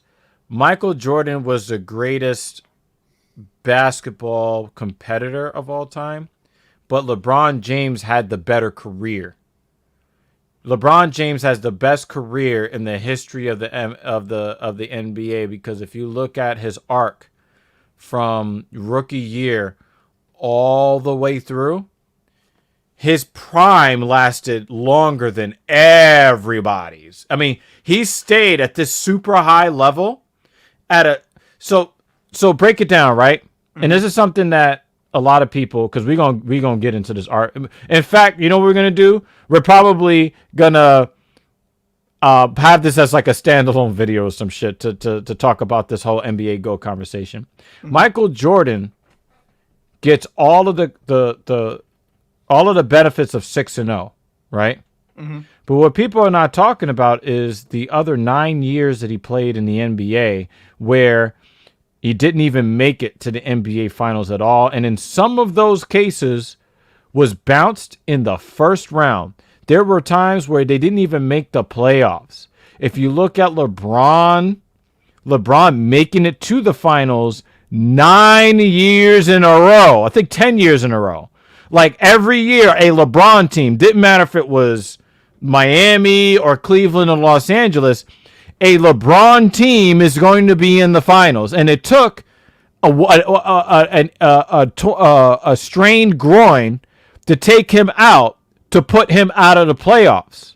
Well, this is what I'll say with that, and because I don't want to because we actually should. This would be a really interesting topic because we have different views on this. I think it's you can't argue the prime length. You just can't, right? Because it's just numbers and fucking years prove that. At the same token, though, the education when it comes to conditioning, the education, like the knowledge we have now, where you had guys back then, even in Jordan's era, fucking being smoking cigars and doing all this fucking wild shit. And maybe you know I was about to call you to task on that. Yeah, but like everybody knew back then that smoking was bad. Everybody knew that. And he did it anyway. Right, but I'm not saying it necessarily changes, but I just think that in this era where I feel like the athletes in this era are just in far better shape than the athletes in Jordan's era. Like I don't know if you'll disagree with me on that or no. They have more to lose, and also remember that they learned from Jordan's era. So like I think that because think about it. Look at Charles Barkley. Like Barkley was never outstanding shape, phenomenal player obviously, but he was never like outstanding shape. And there was I don't know. That's a lie. He was in outstanding shape. We just remember him now for what he is now, but he always was in outstanding shape when he was an all-star. Not towards the later part of his career, though. But who's in great shape toward the latest part of their career besides LeBron James? Literally nobody in any era. Tom Brady. Tom Brady is not in a great. And I don't want to talk about that sport, but I'm going to indulge you. I'm going to indulge you on this point. Mm-hmm. The rule changes in that sport, in that American professional sports league. They made it where if you look at the quarterback's wife, they're throwing a flag. But that's it. But listen, I know you don't want to talk. I know you don't want to talk about the sport, but I'll just put it this way: that was every quarterback of this era. But that's what I'm saying. But the thing is, he wouldn't still be playing if football was still football. That's all I'm going to say. But and I'll bring it back. Then basketball is not as physical as it used to be. It's not. It's not. As in physical some ways, it's more physical. Because I know what you're talking about, and I don't disagree. But in some ways, it's more physical. I kind of understand where you're coming from, but for me, like the amount of shit you could get away with back then and do, it's. But remember that they didn't focus on skill acquisition; they actually hired guys to be goons, just like in the NHL. Just like I was just gonna say that, just like in hockey, how the goons got out of it's extinct. Yeah, they've gotten them, and everybody's a skater now. Even your defensemen are skaters now. Well, this is what I'll say is this, and this is where I think it kind of comes down to eras, right? Like, I'll just use hockey as an example. I think that's funny. I think with hockey, right?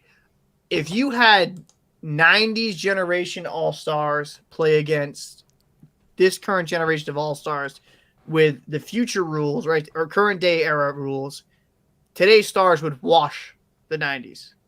Whereas if you played in the 90s, if you play the same group of people, same body type, same everything, well, you play by 90s rules, these guys of the current generation would struggle because back in the day, you used to be able to clutch, grab, You just said that they're better, though. You just said that they're better, though. You just said it. And I didn't know where you was going to go with this. And I know how you meant it, but by the words you just used, I agree with you 100%. You said that if you go by today's rule set, that the old guard of the 90s, the golden age of basketball, that they would get washed. Okay, so let me get But you said that today's player in that era would struggle. There's a huge difference between struggle and get washed. LeBron has Karl Malone's body. No. So this is what I'm saying, and this is why for me, I say MJ's the GOAT because of 6-0 and legacy. But it wasn't 6-0. It was right, 6-9 with sometimes not making the playoffs. And I agree. I think the whole LeBron losing in the finals being looked as a bad thing, stupid. That's what I'm saying. Like, he's in the finals every year. Who's doing that at the 18th year in the league? Jordan didn't even really have an 18th year. This is how people compare, because it's so hard to say greatest of all time. I think this is my opinion.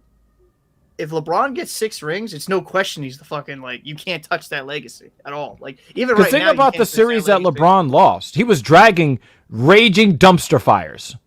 Yeah, no, I agree. I don't disagree, because those the first time he dragged Cleveland to the finals, they were trash. They were fucking trash. When they almost beat Golden State, like one of the greatest teams in the history of teams, when they almost beat them, he was dragging a raging dumpster fire. Well, when he goaded Draymond Green into that tech that got him suspended and lost to Golden State I mean, you know, LeBron, while it was a bitch-ass move, it was still a move he made to win the championship. Well, and to be fair, though, like, I'm not arguing LeBron's greatness, right? Like, I think if you're going to just say it talent-wise, I think he's easily the best, because he's a phenomenal passer, amazing vision. No, that I give to Michael Jordan. Michael Jordan is the greatest player of all time, but LeBron James had the greatest career of all time. But I would give LeBron James the edge on passing. I think scoring, I'd give Jordan. Why would you do that when LeBron beats him in scoring? Because if you look at I'd have to look at I don't have it right in front of me, obviously, but like when you look at the points per game average in some of those years, I think in today's NBA, Michael Jordan would have had a fucking field day. Also, one of the things you have to factor in the LeBron James versus Michael Jordan discussion is the points responsible for. LeBron destroys Michael Jordan, because not only did LeBron keep up with Michael Jordan like scoring, his passing led and his defense led to a lot of scoring, a lot.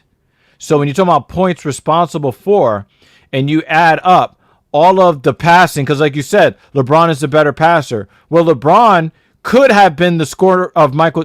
If you think about it, with LeBron James' body, and we proved this with Karl Malone, and Karl Malone was a less skilled player than LeBron, but we proved this. Which is crazy, because he's right. It's crazy, right? Yeah. LeBron James has Karl Malone's body, but with the speed and explosiveness of much smaller, more athletic players like Michael Jordan. And if LeBron James wanted to score on every possession, he would. LeBron James could score 80 points a game if he wanted to, because he would just bully ball everybody. Well, so like, and this is my one only argument and knock on LeBron. Can I just say how it is? To me, he doesn't have that killer instinct at times just to take. That's where he fails. And that's why I call Jordan the GOAT, because Jordan in those situations always rose. Like with Dallas, right? Dallas wouldn't happen with Jordan. When he was in Miami, LeBron, he got dirked. And he got beat by Dirk Nowitzki, who's a Hall of Famer in his own right, but that team was nowhere near in the same stratosphere as good, right? That doesn't happen with a Jordan. And I get it. You're right. He had, you said 9 other times where he didn't go to the finals with Jordan. But when Jordan got there in the playoffs and stuff like that, and when he finally beat the Pistons, finally beat the Celtics, and he got... No, but he beat a bunch of old men that were already beat up at that point. It wasn't like he beat the best of the Pistons. But they whooped his ass. But you could say, honestly, in the same breath, LeBron James benefited playing in the Eastern Conference, which was fucking trash. But then when he went to the Western Conference, he was still going to the fucking finals. Well, that's what I'm saying. Well, like, he's killed all the arguments against him. But he still needed AD, and he still needed other guys around him to make it happen. What was AD doing? What was AD's career at without LeBron James? He was an all-star down in New Orleans, but he was an all-star doing how much winning? How many playoff games was he a part of in winning? 0. Exactly. Right. But you can't negate. I think you need a guy like that to help. Every LeBron. team needs a guy like But that. I don't think. I'll say this. Can you imagine? If Hey, AD so what would you have done without Scottie Pippen? If AD isn't in the Lakers, if he wasn't on the Lakers, LeBron doesn't go to the finals, right? So I think like I don't know. LeBron has a strange way of making his teammates better. We saw the raging dumpsters he took to the finals, like absolute garbage. He had a nigga on his team who didn't know the score. Oh, Jay. He had J.R. Smith on his team. He didn't even know the score. All right, point taken. I listen. I remember that meme. He's like, yeah, he's like, no, listen. No. Dude, that had to be the funniest shit I've ever saw. I was like, what the fuck? Like, dude, like he was freaking out. Yo, those are some of the best memes of all time. I think what it comes down to with LeBron James is that he just doesn't have that killer instinct. That's the only knock I can even say, honestly. It's just the killer instinct in moments where he should just. But that's always been him, man. He's always wanted to make the right play. I'm taking that. Yeah, but sometimes the right play is being selfish. And that's because you're right. So you want him to take a shot over 3 players? He can't see the basket just so that he could play hero ball? No. Use it situationally, dude. There's been times in big moments where he's like, instead of taking the shot when he's open, he'll make that extra pass. And sometimes it works out beautifully, but sometimes the guy misses. And it's just like, I guess sometimes Kyrie hits the 3 to win the title. Sometimes Ray Allen hits that 3 to fucking. Yeah, I was about to say Ray Allen in the corner. Right, so I'm saying it works. I'm not saying like, but there's just times where I feel like if he just took over a bit more in his prime, I guess I'd. I think that would have stunted the growth of his teammates, and they would not have been able to step up to the task in crunch time when absolutely needed. But when he showed that he trusted them, he elevated their games. They were always there. And this is another thing I hate about this narrative about LeBron making the pass. Do people not know that Mike Paxton and BJ Armstrong, these niggas exist too? Jordan passed to those. Jordan doesn't go 6-0 without buzzer beater 3-pointers from John Paxton and BJ Armstrong. Oh, and Steve Kerr made some pretty big shots, right? If I remember correctly. My God, did he? Yo, he was like, of course we had Mitch Richmond, we had Reggie Miller, we had Del Curry. Yep. Right. We had Nick Anderson. Mm-hmm. We had some nasty shooters, a handful of nasty shooters. Peja Stojakovic, right? He was a weird one though, Peja. But man, he was the first guy at 6'10" to just be fucking wet. Dude, I remember wet. Dude, I remember playing a video game with him, right? Like I always wanted to be Peja. Always. He had a nice shot, man. But like I when it comes down to the GOAT conversation, because we've already been kind of rambling on it, but like so what? But because I think we can actually make a fuller, more fleshed out video. Oh yeah, we'll go after it. We'll argue it. We'll do our own first take. Yeah, I'd like to get into more statistics and kind of break it down. So just off the top of my head. Yeah. But I just think with LeBron James and Michael Jordan, I guess getting back to the first take and the personalities and stuff like that is, I feel like that shit's just so played out where guys like me and you in our rooms just chilling, talking about sports or talking about whatever the fuck we want to talk about. Yeah, our arguments are more entertaining than. It's far more entertaining because it's genuine, and it's and that's the problem I have with a lot of it. Now, this is my thing. There's another topic that I would definitely want to touch upon with me and you would be the Colin Kaepernick thing.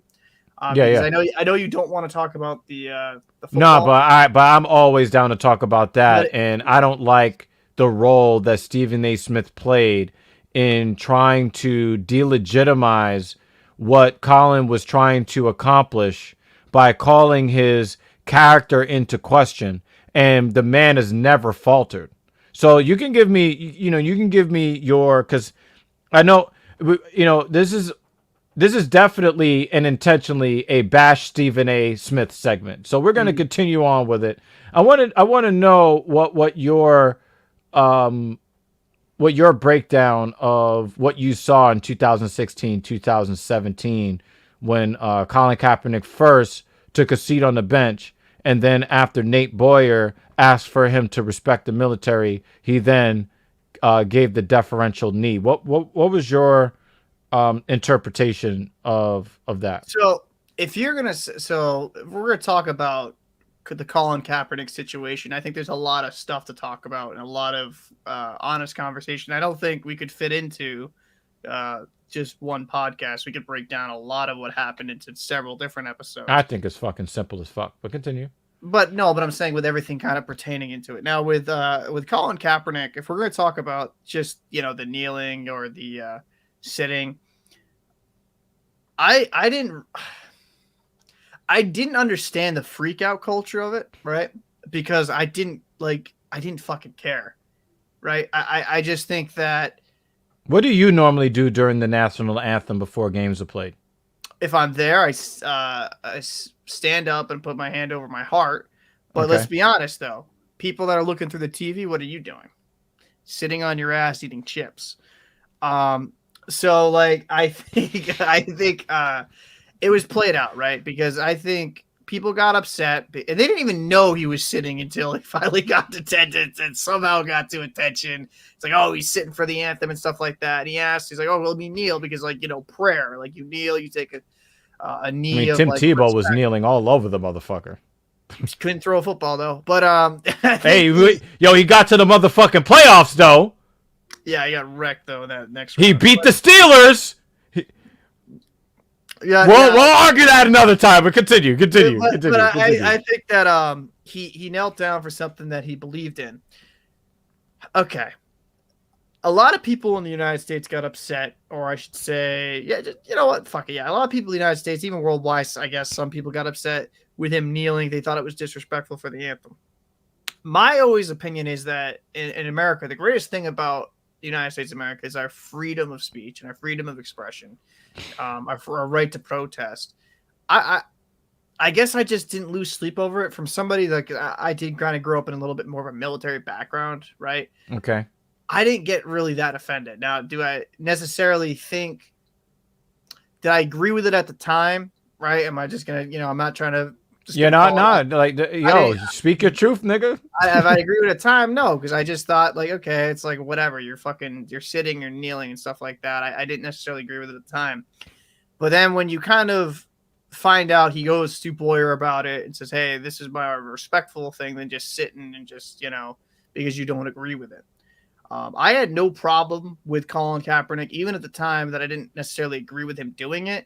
I had no problem with him protesting because that's his right as an American. That's the greatest thing about our country is the right to protest. Yeah. I guess where me and you are going to differ a lot is how. Now, let me speak for myself on that. So just, speak your mind. Okay.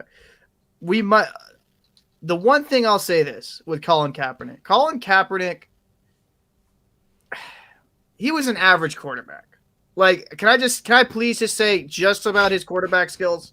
Besides that one season, the dude was average, right? He just was average. His last season, it was like downright pretty piss poor. In mind you, it was so piss poor that he had one of the highest completion ratings, and his touchdown to interception ratio was only second to Tom Brady that year. Right, but it was only 16 touchdowns to 4 interceptions. And that was second best in the entire sport. But the only person that beat him was your guy that you worship at the altar.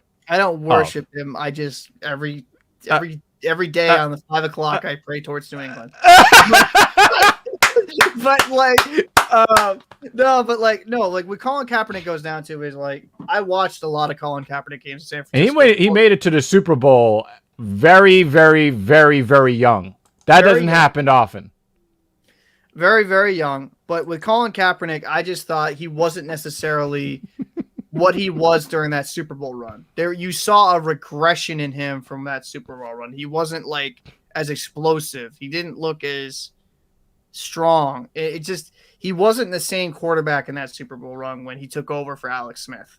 I just thought he was an average to above average quarterback.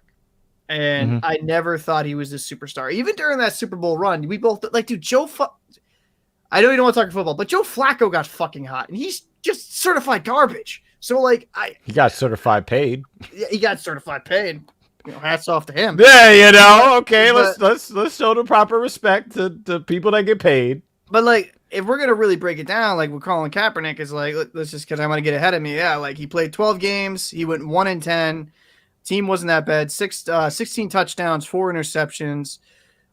His completion percentage was 59.2%. Yeah, so that's about average. Yeah. No, that's below average, right? Because that's like he was below 60. You don't want to see. You don't want to be below 60, right? So, but I think for all, when you look at all the quarterbacks that year, he was pretty much around average. But like his highest touchdowns in season was 21, that's solid. It's an average quarterback in the NFL. So I'm just gonna break down season by season. 2012, right? He went 5-2, and that was in the run to the Super Bowl, I believe.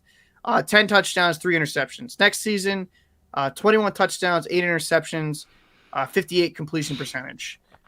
Season after that, he played 16 games. He went 8-8. Also, remember that he was one of the first hybrid runners/throwers as well. No, Michael Vick. No. I'm talking about like coming out, like that was the intention. Michael Vick kind of blew people's doors off with the talent. Yeah. So actually, Cordell Stewart would have popped. You're right. Slash, because they remember. They did Corstill. We could have a discussion about that because he should have just been a quarterback because that was.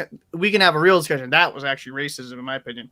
But next season after that, 19 touchdowns, 10 interceptions. He had a 60 completion percentage.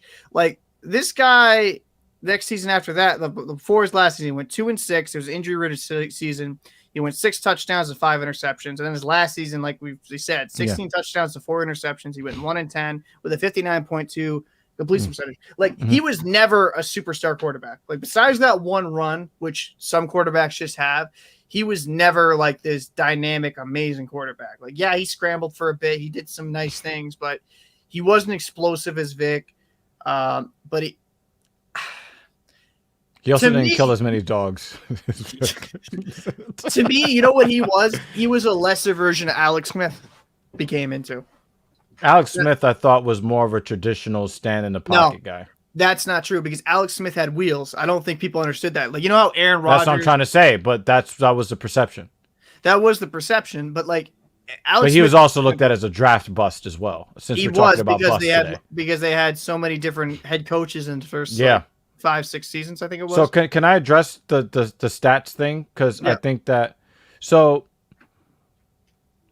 if you look at the timeline for what happened with Colin Kaepernick, a lot of people don't seem, because a lot of people were so emotional about his protest that they did not understand that some things were happening simultaneously with that. The NFL's the so-called independent report that that American Professional Football League had commissioned showed that that they knew that repeated head injuries were shortening players' lives, ruining their livelihoods, and ruining their time after. Right. Yeah. So what was happening was, around that time where he was doing his protest, a lot of San Francisco's defensive backs and offensive lines retired as young men. We're talking about guys 25, 26, 27 years old, guys under 30. We're talking about all pro level players that upped and retired after the CTE concussion report came out. So they didn't want to put Colin in there because of the backlash. But the starting quarterback ended up getting hurt and out for the season because they didn't have an offensive line. Because all of they were basically fielding practice squad players at that point. Right. For you to have, they had no offensive players left. Their top defensive backs had retired at young ages. They had no offensive line.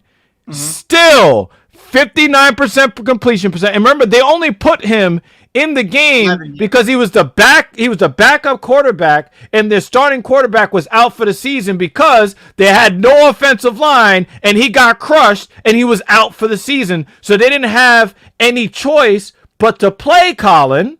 They didn't want to play him because he was radioactive. Well, but they were forced to play him, and what did he do with no offensive line? 59 completion percentage, 16 TDs, 4 interceptions. The second best interception to TD to interception ratio in the entire sport with no offensive line and no receivers.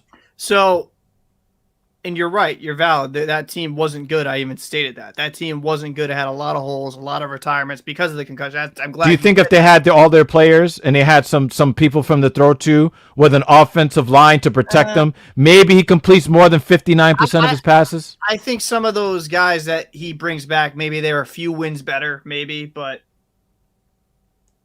I don't know about this about the team. Maybe they're a little bit better, but there was just holes in that organization that after full run with guys left. Yeah, poor leadership, poor drafting, I think bad luck. So I'll just say this. My argument is Colin Kaepernick wasn't necessarily, besides that 1 year, he was just kind of like an average quarterback. He just was. He was an average NHL starter. If you want to have the discussion of whether he should be in the league right now, he should be in the league. Like, there's Blaine fucking Gabbert in the league. I'm not going to have this discussion saying he's not at least a solid back. Yeah, I don't know who's in the league anymore, but yeah, there's a solid. I do remember him being a laughing stock in Jacksonville. He's Tom Brady's backup now, but he's I'll just say it how it is. He should easily be a backup in the league. But I think people forget the NFL. The NFL did bend their backs over here, try to get him on that column. No, they didn't. No, they didn't. Know, I'm gonna debunk that myth. But continue. That's absolutely false. And I'll tell you all the reasons why. So, like, my thing is they had this Columbine, and Kaepernick said essentially, like, fuck this shit. Did you just say they had a Columbine? Oh, my God. Yo, you're wildin', son. Yeah, so they put this team together where they would just shoot everybody on the field and then shoot themselves.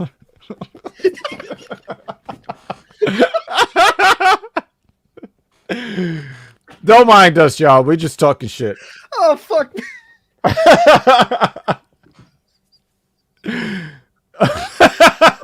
Look at me, dude. Oh, man. Yo, you fucked that up, Paul. You fucked yourself on that one. Yo, especially with that topic, that's pretty fucking done. You're going to hell. Running my life. But no, like with the they had the combine for him, and he just said fuck that, and I'm not gonna do it. I'm not gonna fucking partake, and I'm gonna like dictate how I want things to go. And this is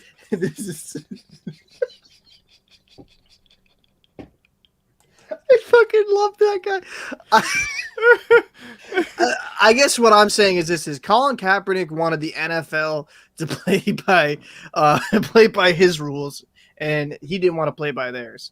Well, I'm gonna explain to you. Wait, I gotta explain to you something. Colin Kaepernick refused because Colin Kaepernick wanted the NFL to actually play by the NFL's rules. So here's the background of that whole situation that a lot of people don't understand.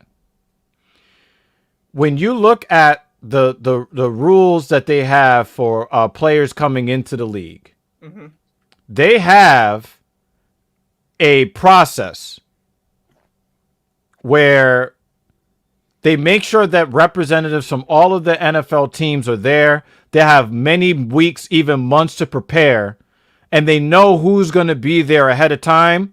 The receivers know who the quarterbacks are going to be. The quarterbacks know who the receivers are going to be. They get a lot of time to prep because the combine isn't just a physical show. They also have to have like a psychological show that, especially when you're talking about a quarterback, that you can lead a team, you can lead an offense, etc. So normally when you have combines, it happens in the off season. This was not during the off season. When you look at players who are going to be available, especially for teams that have injuries during the season. Mm-hmm. They have those kinds of showcases on Tuesdays, because all of the teams in the NFL will have played all of their games for the previous week.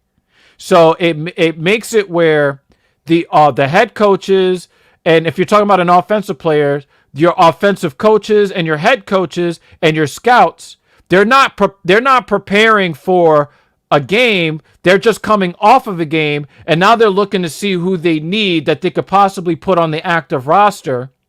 And they're starting to get prepared for a week of practice to prepare for their next opponent. Mm-hmm. But what the NFL did was they set this up at the very last minute on a Friday. Do you know what most NFL teams are doing on Friday? They're not looking at players to add to the roster. They're going through walkthroughs for the games that they're about to play on Sunday.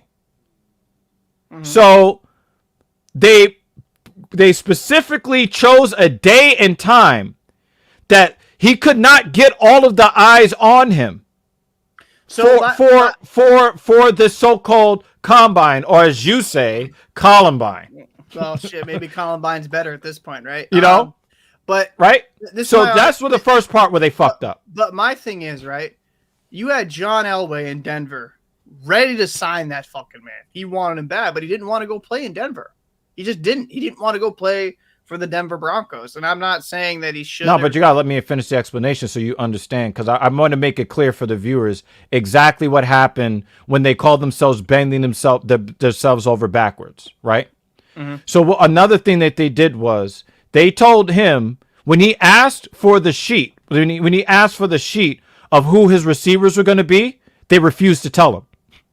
So he gets no background. He gets no time to gel with the receivers. They basically want him to come in cold. So then he says, well, I want to be sure. Yeah, exactly. Yeah, when you try to bring in players when you're already deep into the week to do walkthroughs for your next opponent, we're talking about a day and a half before you take the field. That's exactly what it is. A bachelor party after the wedding. So what they did was he said, well, I want to make sure that I have my photographers here because I don't trust you. Because I look at the gauntlet that you're trying to place me under.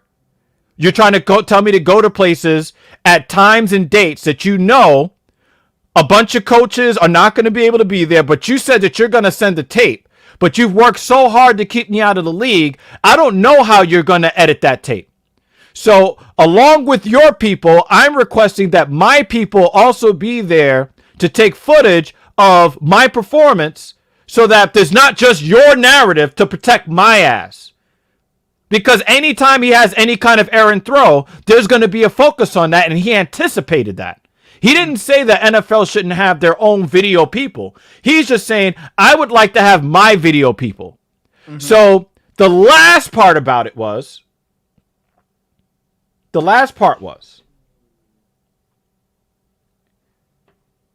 they told him that in order to go through with this, they wanted him to sign a non-disclosure agreement that would indemnify the league against a lawsuit that was already pending.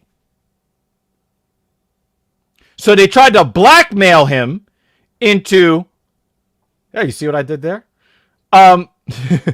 Blackmail him into dropping a lawsuit, which when it ended, they had to pay out a sizable, because it didn't go completely through the trial. They ended up settling for a significant amount of money. Right. So they were trying to put all of these things in place. They had no real intention of putting him in the league, because if they did so, it would have happened on Tuesday, not Friday. They would have let him know who his receivers are going to be. They were going to allow him to make sure that he had we black men, we get it. Okay. We understand. Okay. They would have, and they would have given him more than 24 hours notice to be in some place. So what he did was he said, listen, I don't want you guys to think that I don't want to play.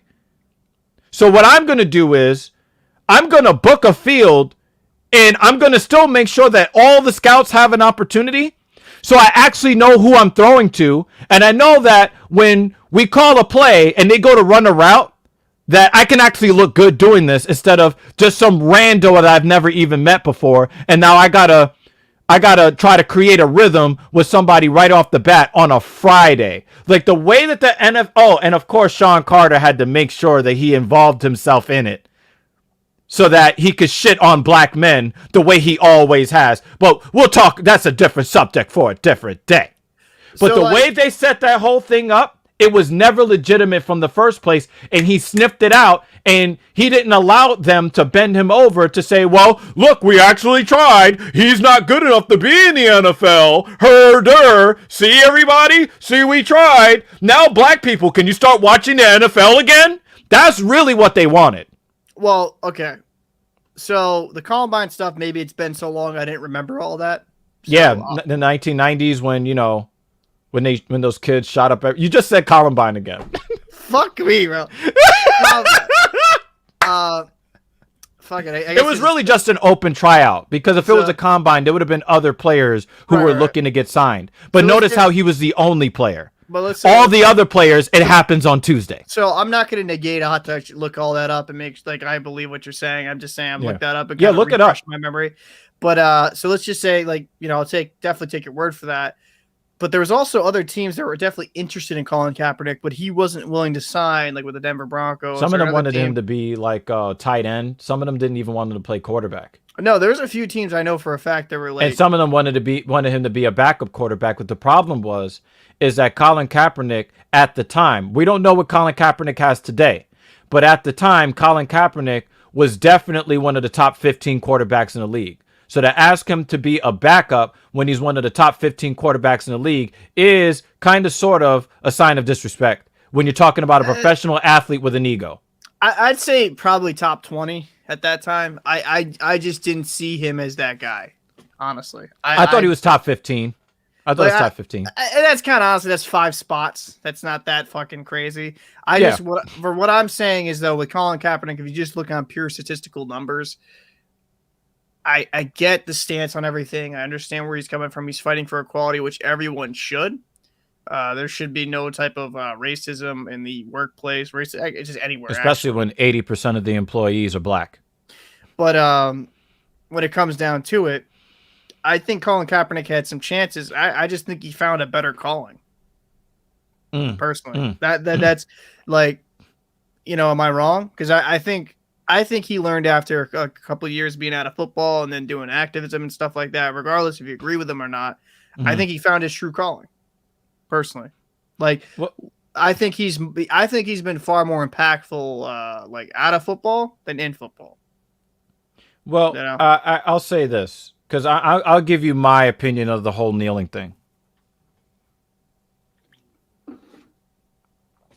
And I want to be very, very clear about this.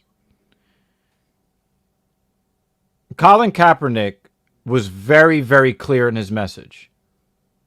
When he met with Nate Boyer, he only met with Nate Boyer, who was also a professional football player in that league, but he was also a veteran of the U.S. Army, I believe. Yeah, wasn't he a Green Beret? Yes, he was Special Forces. Yep. Like Sonya Blade and Jax. Sorry, I can't help myself. I watched the Mortal Kombat movie. Okay. So he made it very, very, very clear. What his and we'll get to IWH. We'll get to this in a second. Okay. But Colin Kaepernick was very, very clear. Colin Kaepernick is a very intelligent man, very well spoken.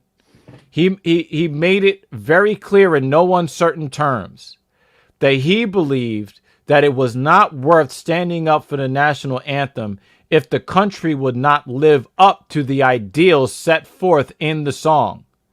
To tell me that you care about the song and the flag without actually adhering to it by giving freedom and justice for all, you disrespect the anthem when you don't honor the tenets in it. So what you're doing is you're paying empty lip service where it absolves you from the responsibility of actually living by the words in the song. So if he doesn't believe that the country is living by the principles that the country is supposedly supposed to be founded on, then why should I care about your symbols when you don't even care to live up to them? And he was very, very clear. He didn't have a problem with the national anthem, although there is reason to actually have a problem with the national anthem, because if you look at the entire song, it is a pretty racist ass song. But that's neither here nor there. But he made it clear that he did not have a problem with the national anthem itself.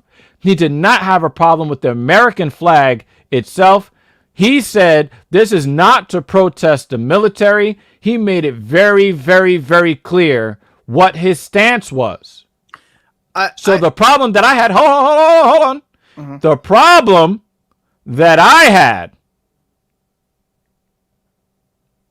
is that people intentionally took what he said, disregarded what he said, and then they intentionally changed the narrative so that they didn't have to look themselves in the mirror. And I'm talking to you, middle America, white America, Colin Kaepernick haters. I need you to be honest. Whenever you see an unarmed defensive black man, a defenseless black man be killed by police, you ejaculate a little bit. What? Jesus. You ejaculate a little bit. Just a little bit of stuff like, I wouldn't say that. That's a little fucking out there, my man. Holy shit. Yeah, it is out there. And it's disgusting. Because, let me ask you a question, Paul. What? If you told me the reason that you don't like the New York Rangers is because, I don't know, they took a shit on Wayne Gretzky when he played for, let's just say that was, right? Right? Charleston Steamer, yep. Okay. Let's say, you felt like the great one is, you believe that the great one deserves all the respect, and the New York Rangers just shit all over him. And because of that, you can never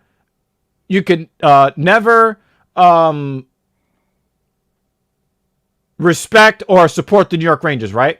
But then I come along and I say, no, actually, the reason why you don't like the Rangers is because Mike Richter is a better goaltender than any goaltender in the history of the Boston Bruins. Whoa, wash your fucking mouth. All right. Right? Now, would you not feel disrespected if you just finished fucking saying, I don't like the way that Wayne Gretzky was being treated when he was a member of the New York Rangers, so I can't really fuck with them. But then I tell you, no, actually the real reason why is that you're jealous of Henrik Lundqvist and Mike Richter. Yeah, no, I get what you're saying, because then you're putting words in my mouth. Exactly. And what kind of person does that? Someone who's looking to change the narrative because they're uncomfortable with the narrative. Someone's trying to manipulate you to and the thing is, he was completely like the dude could not have been more eloquent when he said what he said. The one thing though with Kaepernick though, and this was a problem when he went on this tour. Well, yeah, let's call it a tour. There was some stupid shit he said as well, though. I'm not saying about some misguided stuff. Yeah, some misguided, misinformed stuff. So, like, if you're gonna be that guy, right, you're gonna be the social justice thing, and I'm not saying that in a negative manner. I'm saying, like, if you're gonna purely be out there trying to improve the social conditions for everyone out there, make sure there's equality for all, you can't be like praising a fucking dictator. You can't be like a guy that has like horrific fucking track record of how they treat their own people down there in Cuba. Are you speaking? No, I was just like, I thought all I heard was white people. I'm like, whoa, wait, what? Like, shit, some shit I didn't know. But I think for me though, like with Colin Kaepernick, is he kind of fumbled the ball, fucking pun intended, I guess, in some regards, is that he wasn't as informed in certain situations about, like, you know, he spoke glowingly of Cuba, and it's just like, I don't know, it's like I think that he was entitled to his opinion, but at the same time, he kind of went Stephen A. Smith on it, right? Like you didn't really but like know you what you were can't be talking about. you can't be Stephen A. Smith on those issues. Yeah, yeah. Right. I mean, you can, because we see people like that all the time, especially white people in middle America don't know what the fuck they're talking about, but they're flapping their fucking gums, but nobody's calling for their jobs to be taken. So, unless you're Gina Carano, I'd be wrong about that, because people call Gina Carano. Cancel culture's a thing, dude. Like, But the thing is, cancel culture started with Colin Kaepernick. And that's the thing that always fucks me up. Every time I hear about, there's cancel culture. You motherfuckers started it with Colin Kaepernick. You did that. You called for him to lose his job because you didn't like his political stance. And his political stance was anti-black people being murdered in the street for no good reason. And you are anti-black people being murdered in the street for no good reason. You like it when black people are murdered in the street by either real cops or even fake ones. Because do I need to take you back to Trayvon Martin and all the people that cheered that Zimmerman got away with murder when he got away with murder? They were happy that he killed this kid that he was stalking. No, I think the biggest problem is, and this just comes to a lot of these topics as a whole, is that the media kind of. So here's the thing. Yeah, shots do not need to be sued for everything. It's only its own.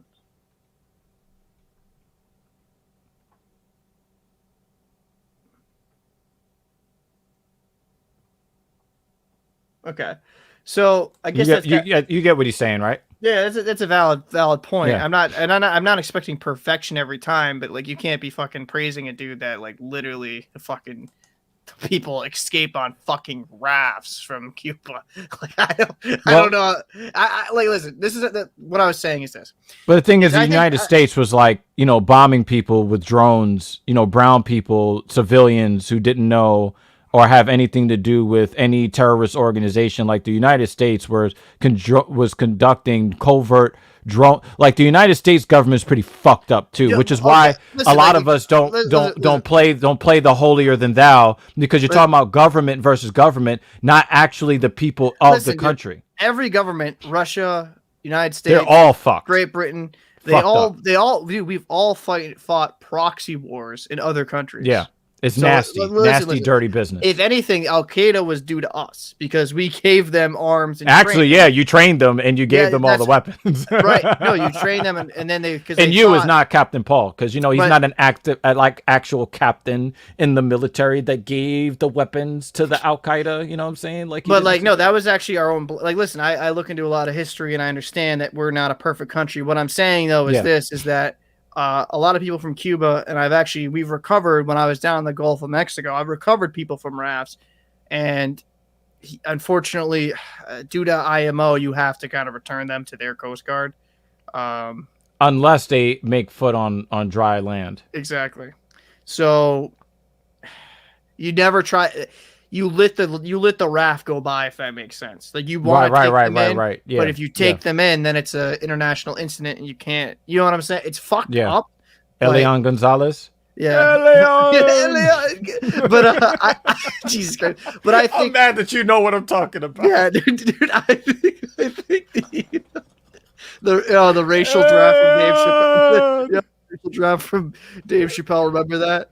Oh my God, with fucking Elian Gonzalez. So we're gonna claim him. So also, Robot Chicken. Elian.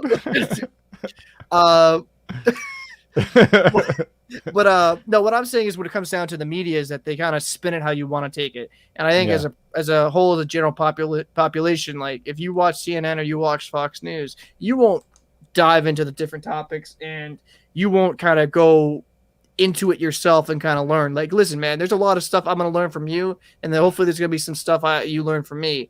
And I think that's the greatest part, is having a good dialogue, but people don't really necessarily even want to have that dialogue, right? They just want to see their echo chambers and go from there. And that's why you have like people on Fox News saying like a bunch of this wild shit. Like, what's that blonde chick's name? The blonde chick's name, Tommy something. Tommy Lahren. Thank you. She's saying a bunch of wild and crazy shit, right? And then on because CNN, she gets paid to do it. And then yeah, exactly. But CNN, you'll have some anchors or some people say some wild shit that just makes no sense.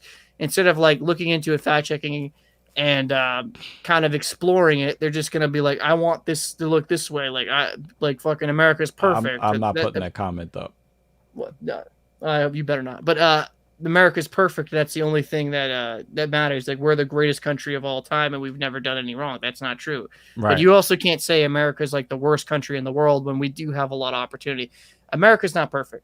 There's a lot of things we need to improve, and generally as a whole, governments are never going to be perfect because there's power. When power comes into play, there's corruption, right? Like you just get corrupted at the core.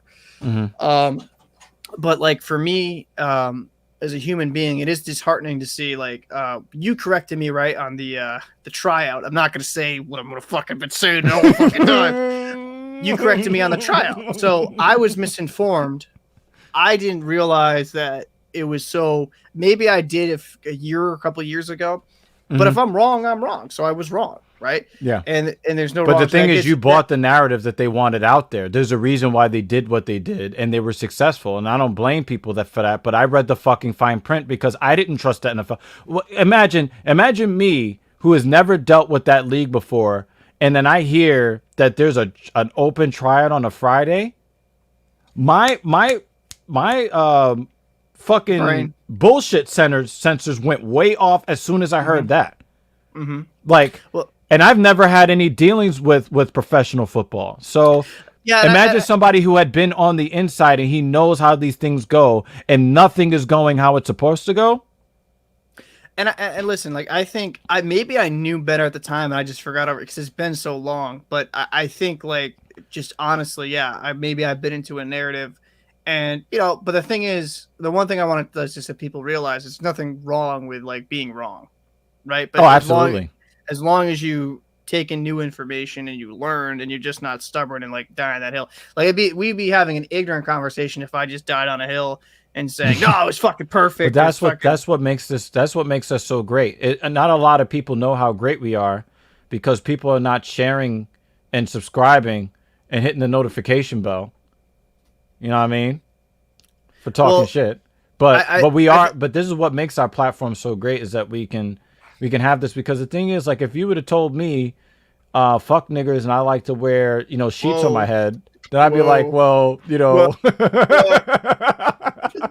just said something super uncomfortable. If the thing is, I would still have the conversation with you. You get what I'm saying? And I think that's what we're building. We're building a platform where we can have all kinds of conversations with people, and regardless of what their stances are, it's like, hey, we're going to present some evidence, and then we're going to digest the evidence and see what comes out on the other end. And hopefully we remind each other that we do have more in common than we don't. So, that's super important, I think.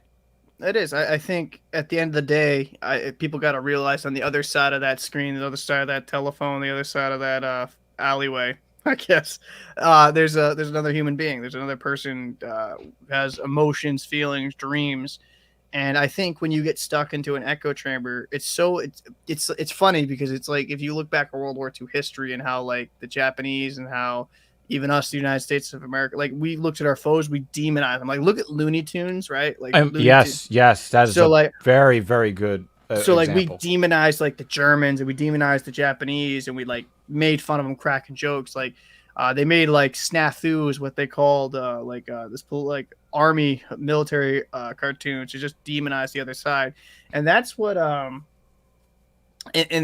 the problem is with these echo chambers is that you no longer think of them as thoughtful human beings going through their own struggles. You just look at them as the other side. You just look at them the other side. You don't like they're no longer. And now you've created enemies out of your neighbors. Exactly. You're no longer looking at them as another person with some struggles and concerns. You're like, oh, that's just a freaking libtard. Oh, that's just a conservative cock. Like you're not looking at it Like, oh, that's another person that has some thoughts and opinions that may be different than mine, but maybe I can address them, or maybe like we can pick up. Maybe it's based on a misconception.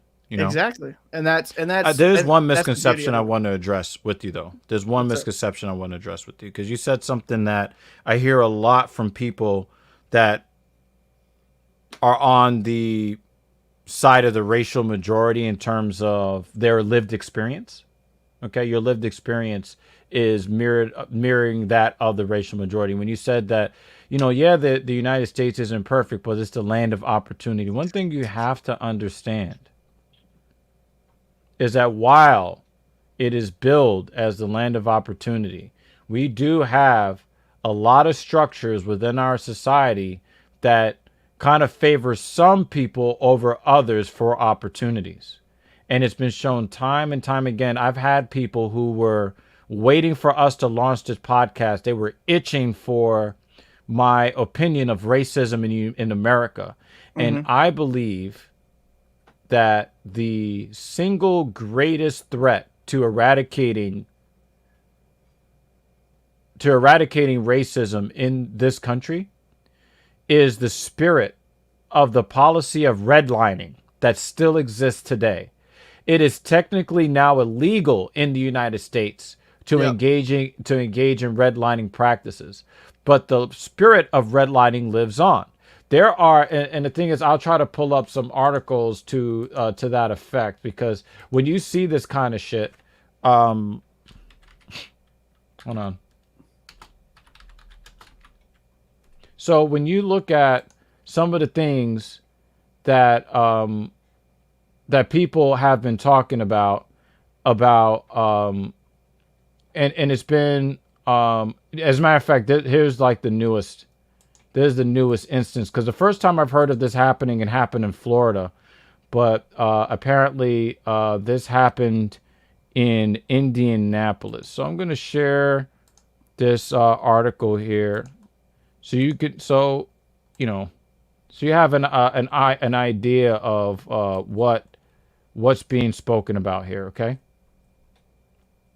black homeowner had a white friend stand in for third appraisal. Her home value doubled. Carlette Duffy felt both vindicated and excited, both relieved and angry. For months, she suspected she had been lowballed on 2 home appraisals because she's black. She decided to put that suspicion to the test and asked a white family friend to stand in for her during an appraisal. Her home's value suddenly shot up. A lot.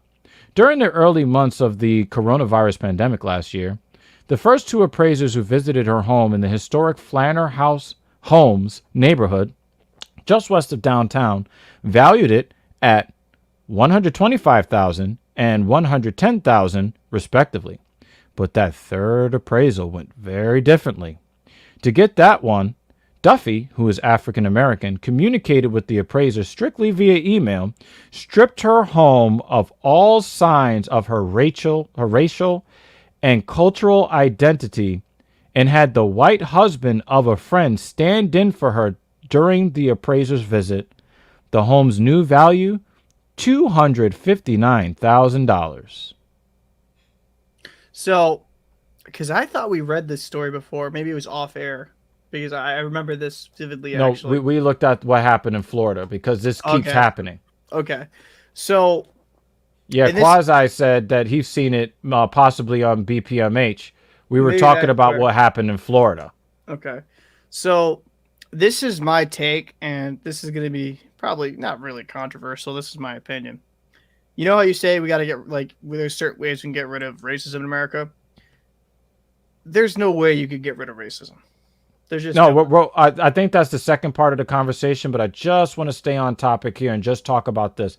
I believe that redlining is the single greatest threat to ridding our nation of the spirit of racism for this reason. When you are able to manipulate real estate to keep black people out of traditionally white neighborhoods and to scare white people to avoid neighborhoods who are traditionally black, unless you're there to gentrify and get rid of all the black people, which is what's happening in my city. you are not allowing white people to get the exposure to black people that would actually change hearts and minds, because a lot of the prejudice that people have are not founded by actual experience. A lot of the opinions that you see that white people have in middle America are because they are insulated from actually having to deal with minorities, so that their only point of reference of dealing with black people is the salacious stuff that they see on places like Fox News and One America News Network and things of that nature. Or like rap videos or something. Rap like videos, police blotters. Like, right. Listen, I definitely agree. If you actually get to know a black person, your perception change. I mean, look at the relationship that you and I have had, since we were talking Call of Duty Ghost all those years ago. Well, I think because like when I went to freshman sophomore year, just to not stay off, freshman sophomore year is like I don't know if you, I think I told you this. I went to a predominantly black high school, because it just was the makeup, because where I was in Pawtucket, it was more minorities in that school than there was white people. We were actually kind of like, I'm not saying like it was like none of us existed, but there was far less of us. You know what I mean? Mm-hmm. And I had some really life-lasting bonds made through that school, and I still talk to a lot of them to this day. And I guess. Do you think that helped shape your perception of black people at large, having yes, being exposed to being around them on a regular basis? Because you're not, because it's like you realize they're just like you, right? Because that's admittedly how I was raised as well, but you just kind of like, it's just a human being, bro. Like, yo, we both like video games, we both like Madden, we both like shooting shit, like. My best friend Darren, who unfortunately he's no longer with us. All right. Like he was an amazing friend. So he was like one of those people that you do anything for me, like just and vice versa. Like he had the shirt off my back and stuff like that, and like, dude, he helped me out in some situations I'm not gonna say on air, but I think that I think that honestly, he's one of those dudes that made me realize, like, yo, like we're all freaking human beings in this motherfucker, and we just gotta treat each other kindly. But do you see how you got that perspective though? The thing is, there are a lot of white people who grew up at the same ages that you were that didn't have that opportunity, and the only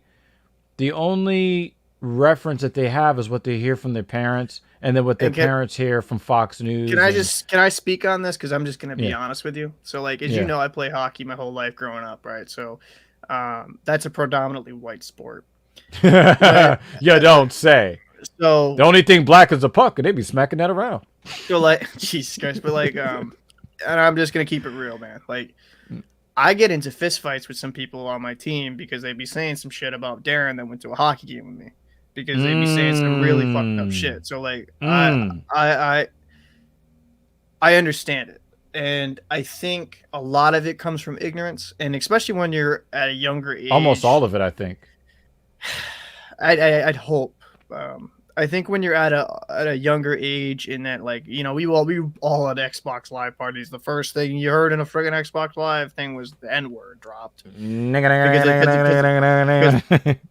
Just cringe. So it's like, because it's the easy, like, edgy joke to make. And it came to a time to me, like, when I saw that shit with Darren and stuff like that, I was just like, yo, fuck you. Like, honestly, like, I think when kids and people in general don't diversify the people that they interact with, and like, I agree with you, the whole redlining would help racism in a lot of ways, because if people grew around with different ethnic groups, I feel like there would be less of you wouldn't just believe in a stereotype. Like, you don't think every friggin' black person's like a DMX or some shit. You don't know how many times I heard some ignorant stuff I'm not going to repeat on air, where I'd have to knock somebody in their teeth, because it's just one of those things. Like, there's one thing I'm not going to take is like you're not going to disrespect somebody I view as family, right? Like, I fuck you. Like, honestly, I've calmed down a lot, but some of the absolute absurd stuff that you'll see because people that just aren't exposed to different cultures is ridiculous. And I think that's Oh why. my God, I was here, just stole my fucking thunder. Was that? Because I didn't see his comment. I wanted to ask you if I could share this with you. And I was here, yo, you're the fucking GOAT, son. You're the fucking GOAT. I was actually setting this up. Daryl Davis. I was setting this up and you stole my thunder. I love you, brother. Yo, I want to share this with you. I'm not sure if you know about this man, Daryl Davis. I do, actually. I saw him on the Joe Rogan podcast, I believe. Yeah, like that was probably one of the most powerful episodes of JRE I ever watched. And hey, Dead Man, how you doing, buddy?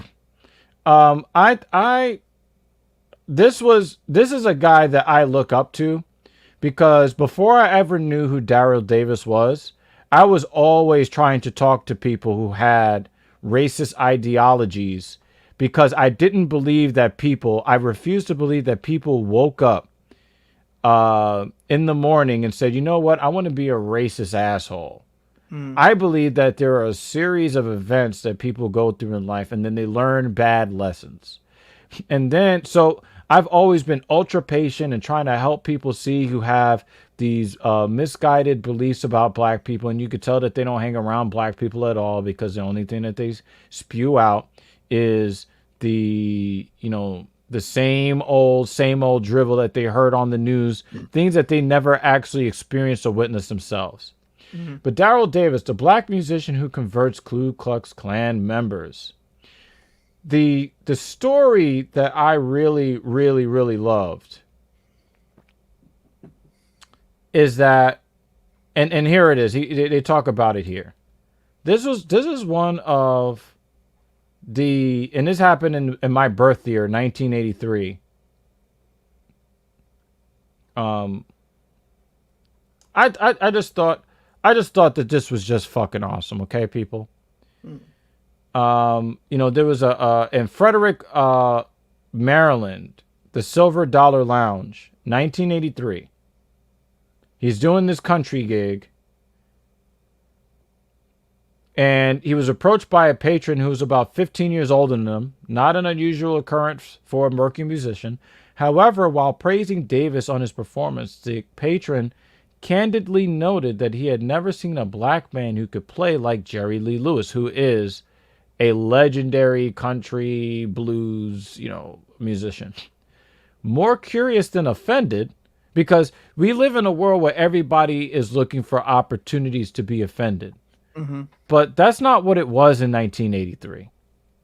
More curious than offended, David used this encounter as an opportunity for friendly discourse rather than outrage. Do any of you want to go back in the time machine and live in 1983? I explained to this older white guy that Jerry Lee Lewis was influenced by the same black boogie woogie and blues piano players as I was. He didn't believe me. Then I told him that Jerry Lewis is a good friend of mine, and well, he didn't believe that either, but he was fascinated. So he asked me to join him for a drink. He continues, I don't drink, so I had a glass of cranberry juice, and then he took his glass and cheered me, and then he said, this is the first time I ever sat down and had a drink with a black person.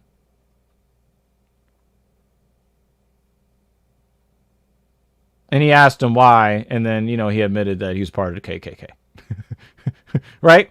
Now, this goes to the crux of what I believe, Captain. I don't believe that people are just evil, racist people. I believe every single human being that has ever existed is or was a racist on some level. Point blank, period. I give nobody a pass. Not a single person, not myself. I believe every single person who has ever lived is or was a racist. Period.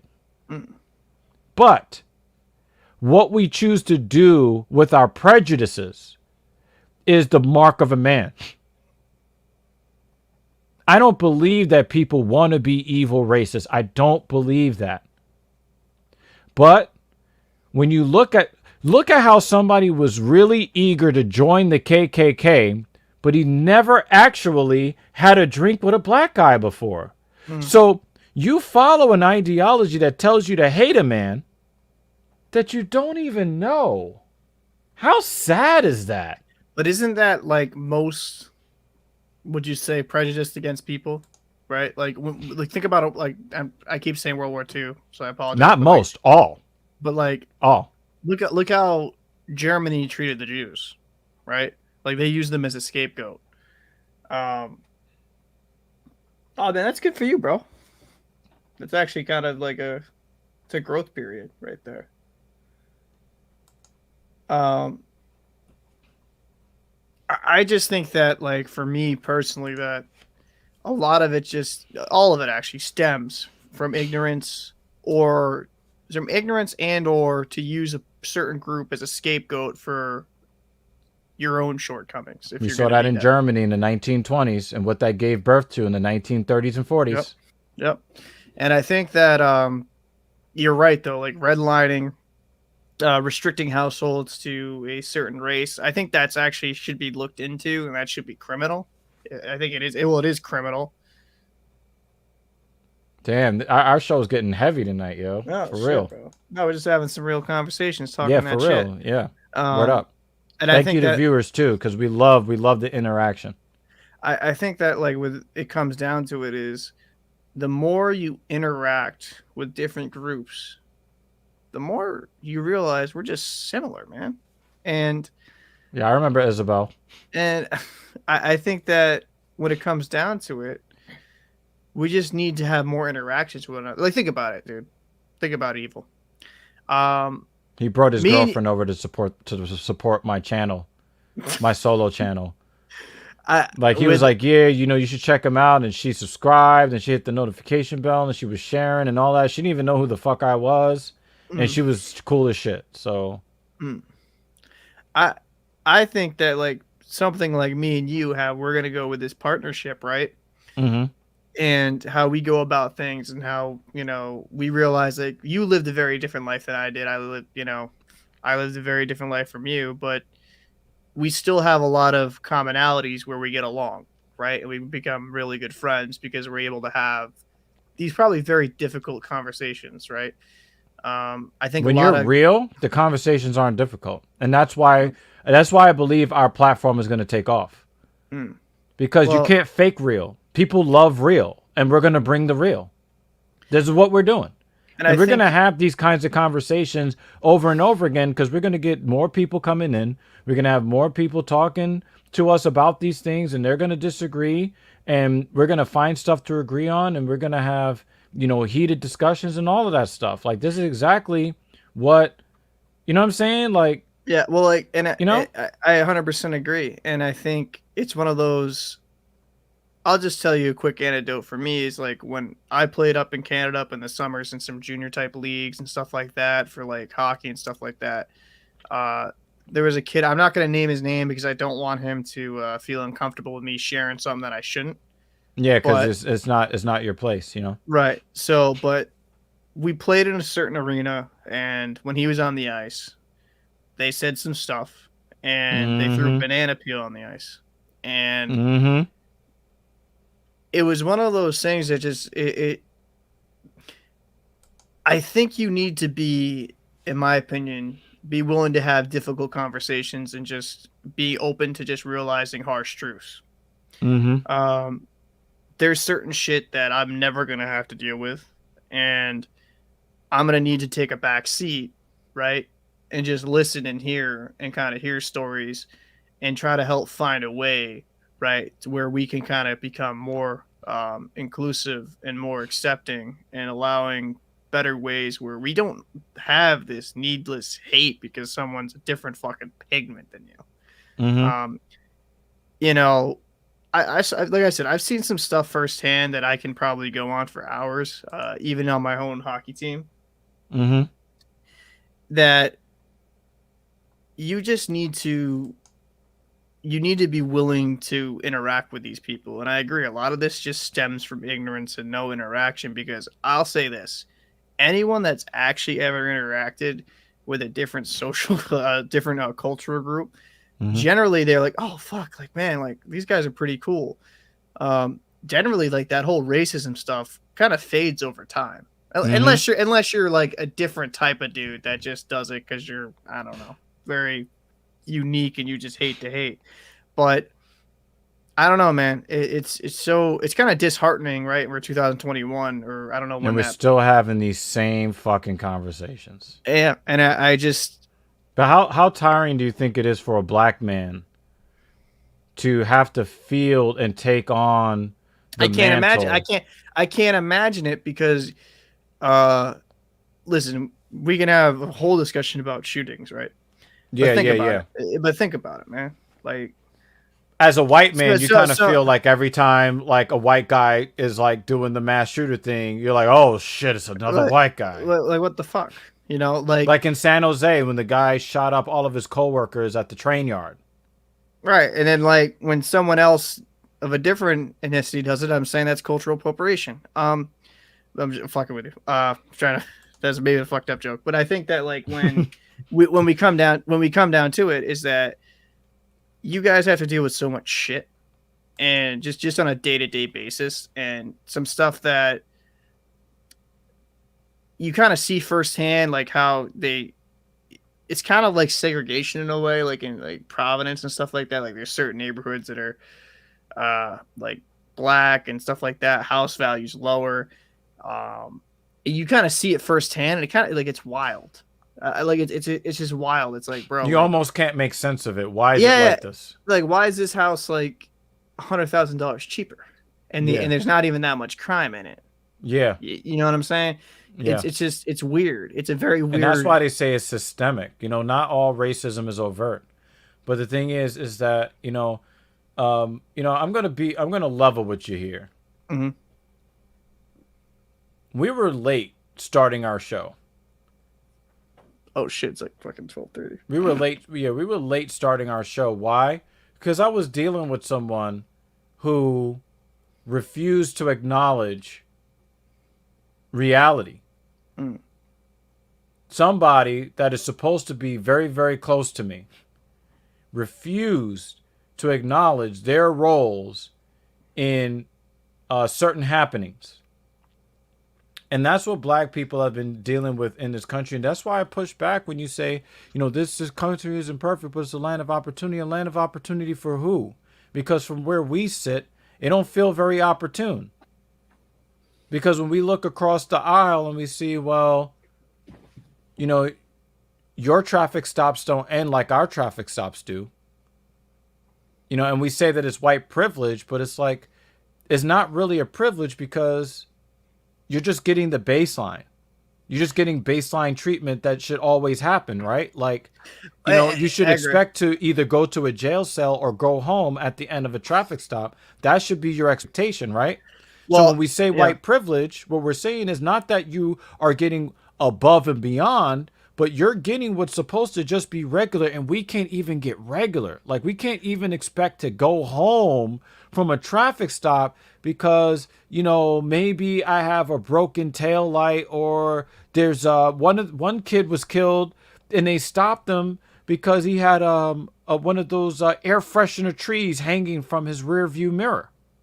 Right. No, and he ends up dead. What are you stopping him for that for? Yeah. No, I listen. Do you mind if I tell another story? No, I'm not. This is us. This is us. This is peak talking shit podcast. So Darren, right? Because I told you about him. Yeah. That's your boy.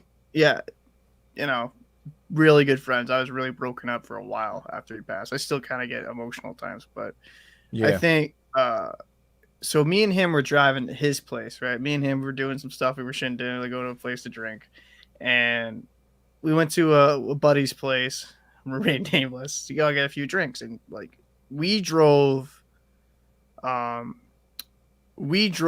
like 1 a.m. right to, I think, a Cumberland Farms, And like we weren't drunk and Cumberland intoxicated. Farms. So we drove to like it's open 24/7. We go drive and stuff like that. He's driving, right? Mm. And no, I'm sorry, I got that fucked up. I drove to Cumberland Farms. Nothing happened. We passed by cops, right? Right. And then he's like, "Yo, you want to see something funny?" Because he thought it'd be hilarious. So he drives. He drives the car. It's like a white Toyota Camry, like a '96, so like an older Camry. And we go by the cop, bro, and dude, like the lights fucking pop up, like boop, boop, boop, and it was like, I'm like, what the fuck's going on? Because I'm like, yo, what changed? You got to remember, dude, I'm like 17, I think, at the time and shit. Like I have no idea about this shit. And so we pull over, and the cop's like, "So what are you doing out here, boy?" I'm like, "Whoa!" And I was like, "Whoa, whoa, whoa!" And he's like, "Are you okay?" And you know that's charged. You know that's charged language, right? Yo, and I was like, "Yo," I was like, "What the fuck?" And then they he's call like, you "Oh, boy." no, like no, I know that. Like when they call him that, and I was like, and then I was like, "Yo, what the hell?" He's like, "Oh, are you okay, kid?" It's like, "You okay?" Or like, "Are you? You know, he's not making you do anything." And I was like, "Nah, like we're fine. We're like." You are gonna hate me. You're gonna hate me because I'm gonna tell the story. No, I'm not gonna hate it. And then like I told him, I said, "Bro, that's fucked up. That's racist." And like, dude, like I legitimately was like, "That's fucked up." And then the cop got all weird and stuff like that. And then like he calls his supervisor. We had another cop come down, right? And long story short, nothing happened. The supervisor came, "Oh, we apologize about this. We're just young, you know, we're not usually supposed to be out at this hour," and stuff like that. And I was like, I remember driving back to the place, just hanging out. And I was like, what the fuck just happened, bro? I was like, what just happened right here? And he's like, bruh. I said, like, he's like, that's just how shit goes. And I'm like, what do you mean how shit goes? And then we had a huge conversation and stuff like that. Yeah, I'm going to tell you a story. This is going to fuck you up. This is wild. When I tell you this story, I swear to God, you're going to be like, say what? Because my story is so similar to yours from the opposite side. Okay? So, all right. So I was up in Orange County, New York. Right? Middletown, right?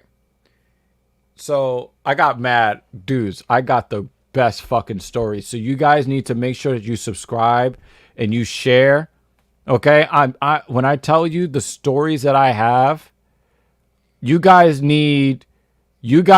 telling you, you are going to regret not getting all of your friends to hear my crazy ass stories, because this is going to be one of them. Okay. I give you a little bit of a backdrop. I ended up trying to fuck this really crazy hot Italian / Jewish white chick, and I ended up in the emergency room trying to do so. Okay. More on that story later. Okay. Oh, fuck. All right. So what ends up happening is, long story short, she told all her female friends I had a big ass dick. Okay, this is the story she told. Now this is not a humble brag. I'm just telling you that this is how the story went. Okay, I'm just about that long. Okay, all right. So it is fucked up because like I ended up fucking at least one of her best friends because she heard about the dick that wouldn't fit, right? So one of her other friends was kind of interested because, saying like, she heard about, the Oscar Mayer, the Oscar Mayer wiener. I heard about that master sword, yeah. You know what I'm saying? She heard about the Frankenbeans. So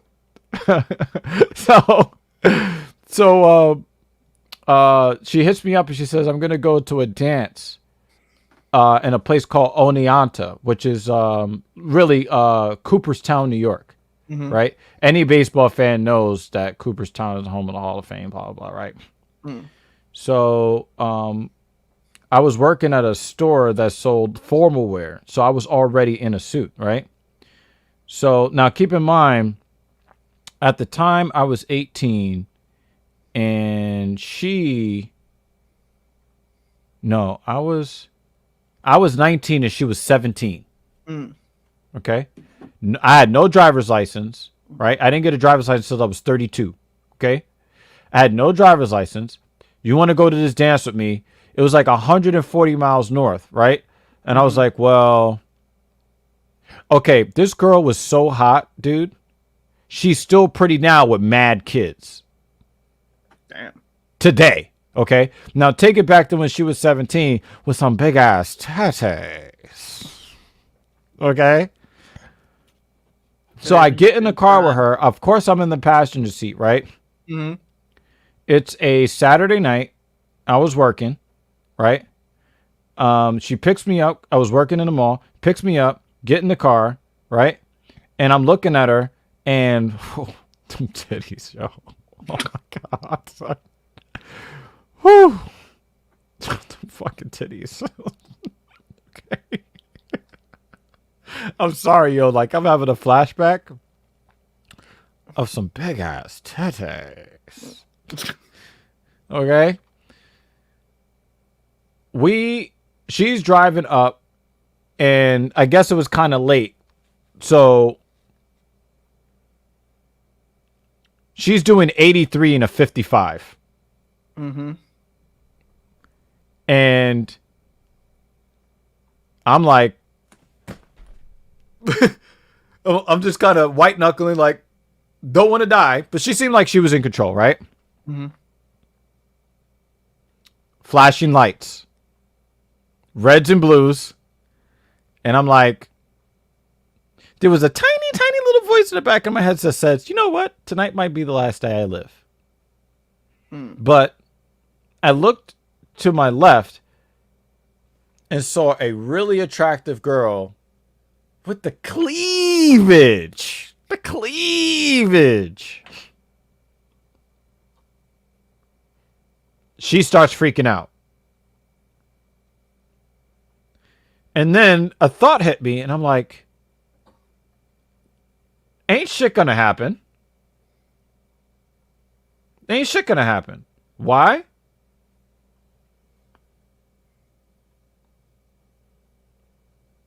Cops are gonna see them things. So the cop pulls up, and then another cop pulls up on the passenger side, thinking that I didn't see. But I'm a hyper aware person. The cop pulls up. She rolls down the window, gives the driver's license and all that, right?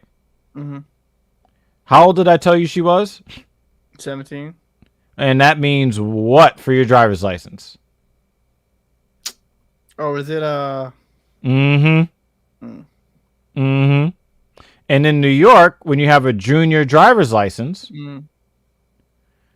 you need to be in a vehicle that, if you're driving after 9 p.m., a licensed driver over the age of 21 needs to be in the vehicle with you. So not only was she doing 83 in a 55, she was driving after her curfew for her license with an unlicensed passenger in the front seat under the age of 21. So I told her before the cop pulled up, I said, yo, don't worry about it. Ain't shit gonna happen. Don't worry about it. And she's freaking out. I was like, nah. The cop pulls up to the window comes down. He looks. Big ass, beautiful titties in his face. Yo. And she was a gorgeous, gorgeous white girl. Gorgeous. Which is why I was there, because I was hoping to get some, cop a feel and some titties. You know what I'm saying? And she seemed to be, like, cool with it. She seemed to be, all right with it, right? The cop said, the cop signals over to the other cop and looks, and then they point the flashlights in my face. And then they ask her, ma'am, are you okay? What the fuck? And I'm sitting there in a suit and tie and all of that, and I knew it was coming. And she looks so confused because she really likes black dick. So she was so confused by the line of questioning, like, the fuck you mean I'm okay? I got a big dick black man next to me. I'm good. You know what I'm saying? Like, that's how she responded, like, kind of like confused. Yo, dead man, you understand. I definitely wanted to glaze those Sweet sugar walls. you know what I'm saying? You know? No doubt, no doubt. This motherfucker told her, ma'am, you know, please drive, you know, safely, slow down. I'm going to let you off with a verbal warning. Wow. She was built to feed all the starving children in Africa. All right? And the thing is, I knew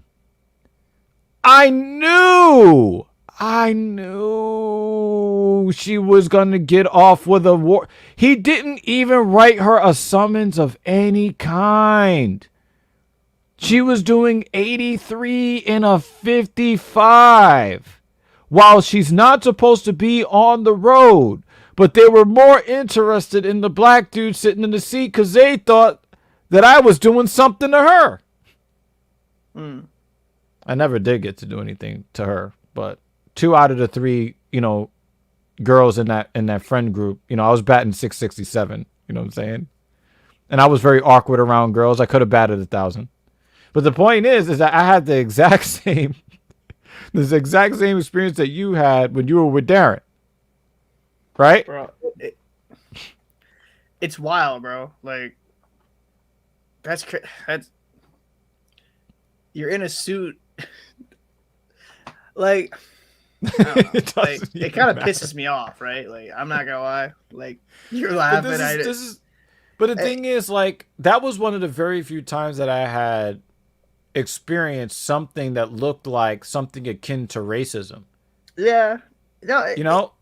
Dude, it's just... Because I started thinking that we were living in a post-racist society because everywhere I looked, I had a white girl trying to relieve my penis of pressure. Yeah, but, like, just because you got that Magic Johnson, you know what I mean? Like, don't mean... Nah, no, I don't. No, I don't. I'm HIV free, okay? No. Okay? I'm HIV free, okay? I don't know, man. Is that true? Okay? Like, this dick is unburnt. No, like, what I'll say is that, and because we've been going on for a bit, but, like, I think that it's one of those fundamental things as a cop, right? And I actually want to have an episode of me and you talking about police because I think I'd even be important. I think even be interesting to do some certain shooting breakdowns because there's certain shootings I understand it can kind of make sense of it, but others are just make no fucking sense. Like the Zimmerman. Just understand that 71% of police officers who are killed in the line of duty for any reason at all die by violent means at the hands of white men.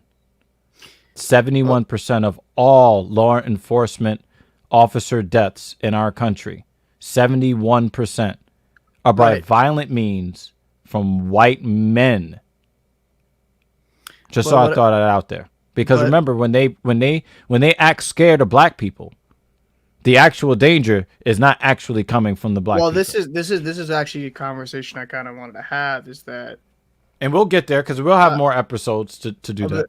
I'll just a quick little footnote I'll put onto this because I think this is a more deeper conversation we can kind of have. Is that I think one of the main reasons you see a lot of this scumbag shit behavior in the police forces, it's too easy to become a cop. It's way too easy. I think you need to make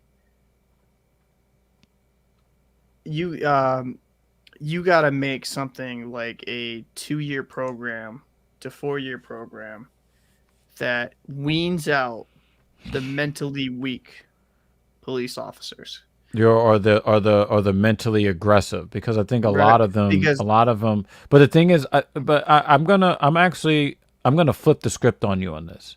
I believe that the majority of officers who go in, they go in to serve the community. But here's the problem. When they go through the academy, they're brainwashed into us versus them. And then you see this with these police departments that are becoming increasingly militarized, where they're looking at the average citizen as the opposition instead of the people that they're supposed to take care of. And you see this more with the specialist units, the SWAT units, the gang units. Like, but the thing is, they become so callous. I don't think that these people are inherently bad people that say, yo, I can't wait to become a police officer so I can kill some niggers. I don't think they're doing that. Well, there are some. Listen, there are some, but I don't think it's a significant portion. Listen, I think there's probably 95 to 98% of most cops are pretty good stand-up dudes who just want to make a living. Except that they fail in one real critical area. You got to speak up when you see people doing wrongdoing. True. But no, there's cops channels that do speak up about it, though, to be fair. Like, there's some pretty big cop channels that will, like, when they see some fucked up shit that shouldn't have happened. Are we talking about retired police officers or active duty police officers? Because they can lose their job speaking out on that stuff. No, there's been some active duty, and he actually did. I think he did lose his job that he's speaking out about it. But at the same time, I think a lot of these interactions, because can we just say, we've kind of said it beforehand, is that a lot of this is from like preconceptions due to media or rap videos, stupidly enough, where people will have a perception of a certain race, right? So you have a perception of a certain race. You're calling domestic in a certain area where you know there's going to be an African American male, right? Mm-hmm. So you have already a negative perception on this person. You are poorly trained. You do not know how to do. And you think he has the strength of 5 men? Yeah, you don't. 10 men actually. Have you watched Django Unchained? But I think, man. But I think that you go into a situation with a cop that doesn't know hand to hand that well. Can barely shoot. You know, there's a lot of officers that I shoot better than. They can't shoot for shit, dude. There's a lot of officers I shoot better than. That's the. Do you know how I figured that out? There was a guy who was causing a disturbance near the Empire State Building here in New York City. Mm-hmm. And when the police responded, they fired, I think, 10 shots, and all 10 shots hit human beings, and none of them hit the suspect. Yeah. Because they don't. The problem is that thank God they didn't kill anybody, but they still got fucking hit with a bullet. Yeah, but I mean, I'm trying to find a positive. They're poorly trained, and they're not equipped to be in that situation. So you put a poorly trained person that already has a preconceived notion of a certain race. What do you think's going to happen? Honestly, like remember, there's that case, right, where that female cop, right, where she said. On that traffic stop, it was a white car. This just happened relatively recently within a month. There's so many, man. It's fucked up. But like there was she thought she thought she had a taser, but she had a handgun. Oh yeah. And any idiot that's properly trained can feel the weight differential of a that's why I didn't believe what she said. That's why I didn't believe her. It's just like you put they claimed that she screamed taser though. You put these police officers. Yeah, she said tase. Then she fucking blew his fucking chest out. You put these cops that aren't properly trained, and this, like, cause think about it. The police academy is what, like a couple months, like 3 months. I think sometimes 6 weeks or 6 months or whatever. That's not enough time. You should have them in a program, and you should have psychologists and mental evaluators as well throughout that program to check that you can mentally handle this.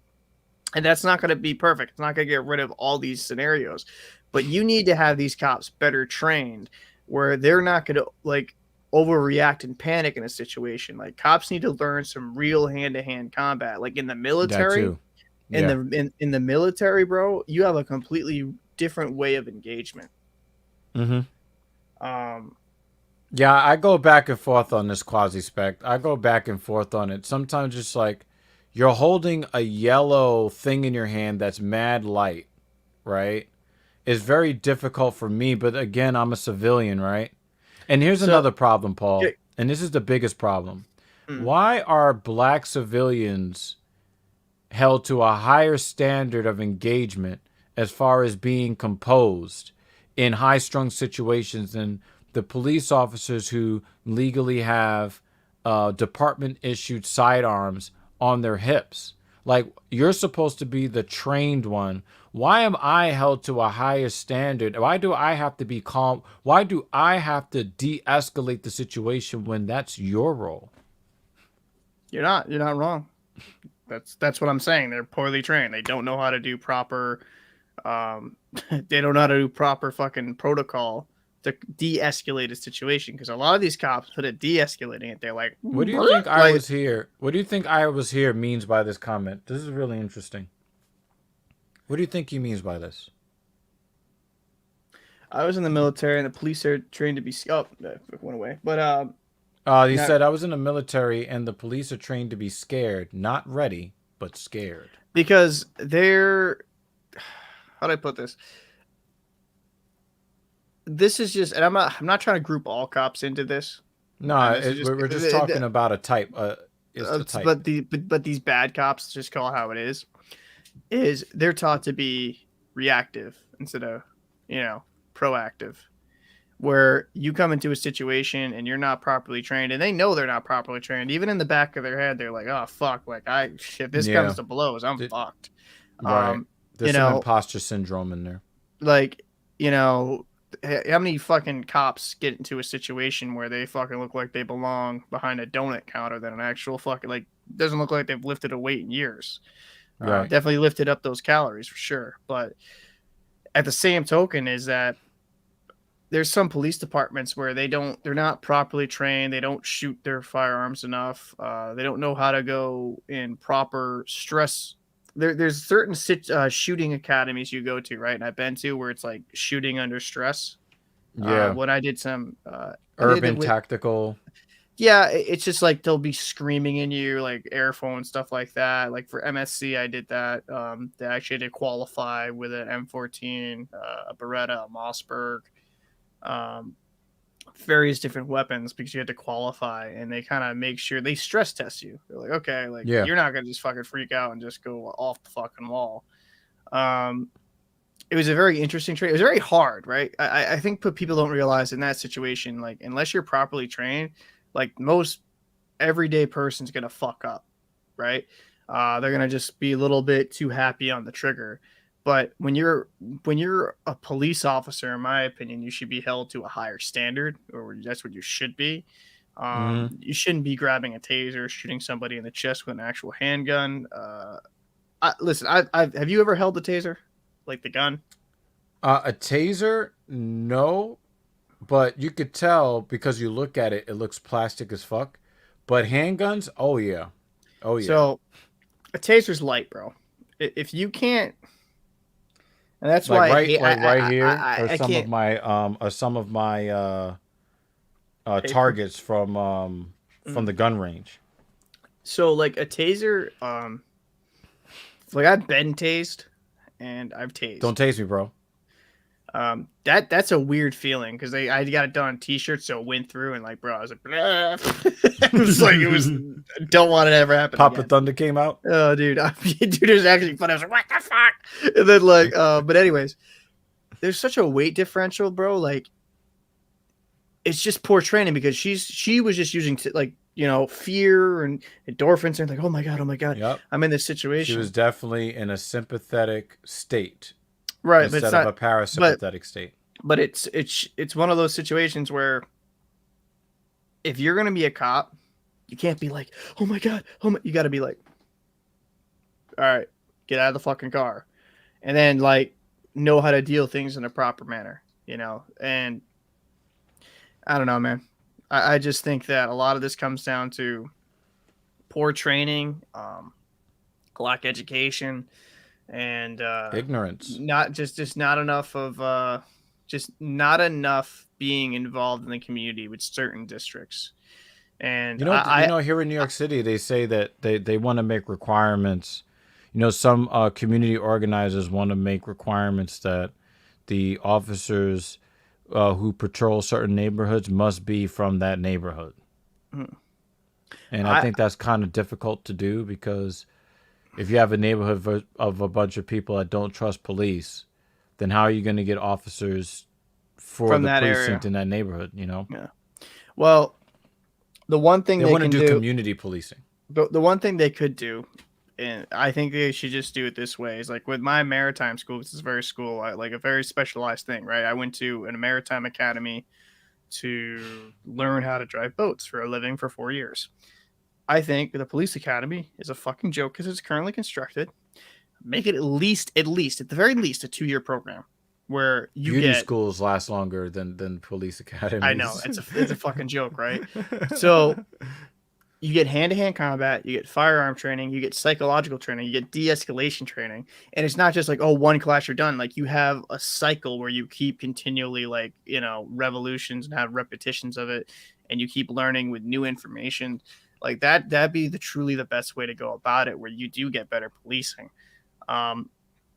So I guess that's one way to tackle it, but as a whole, I don't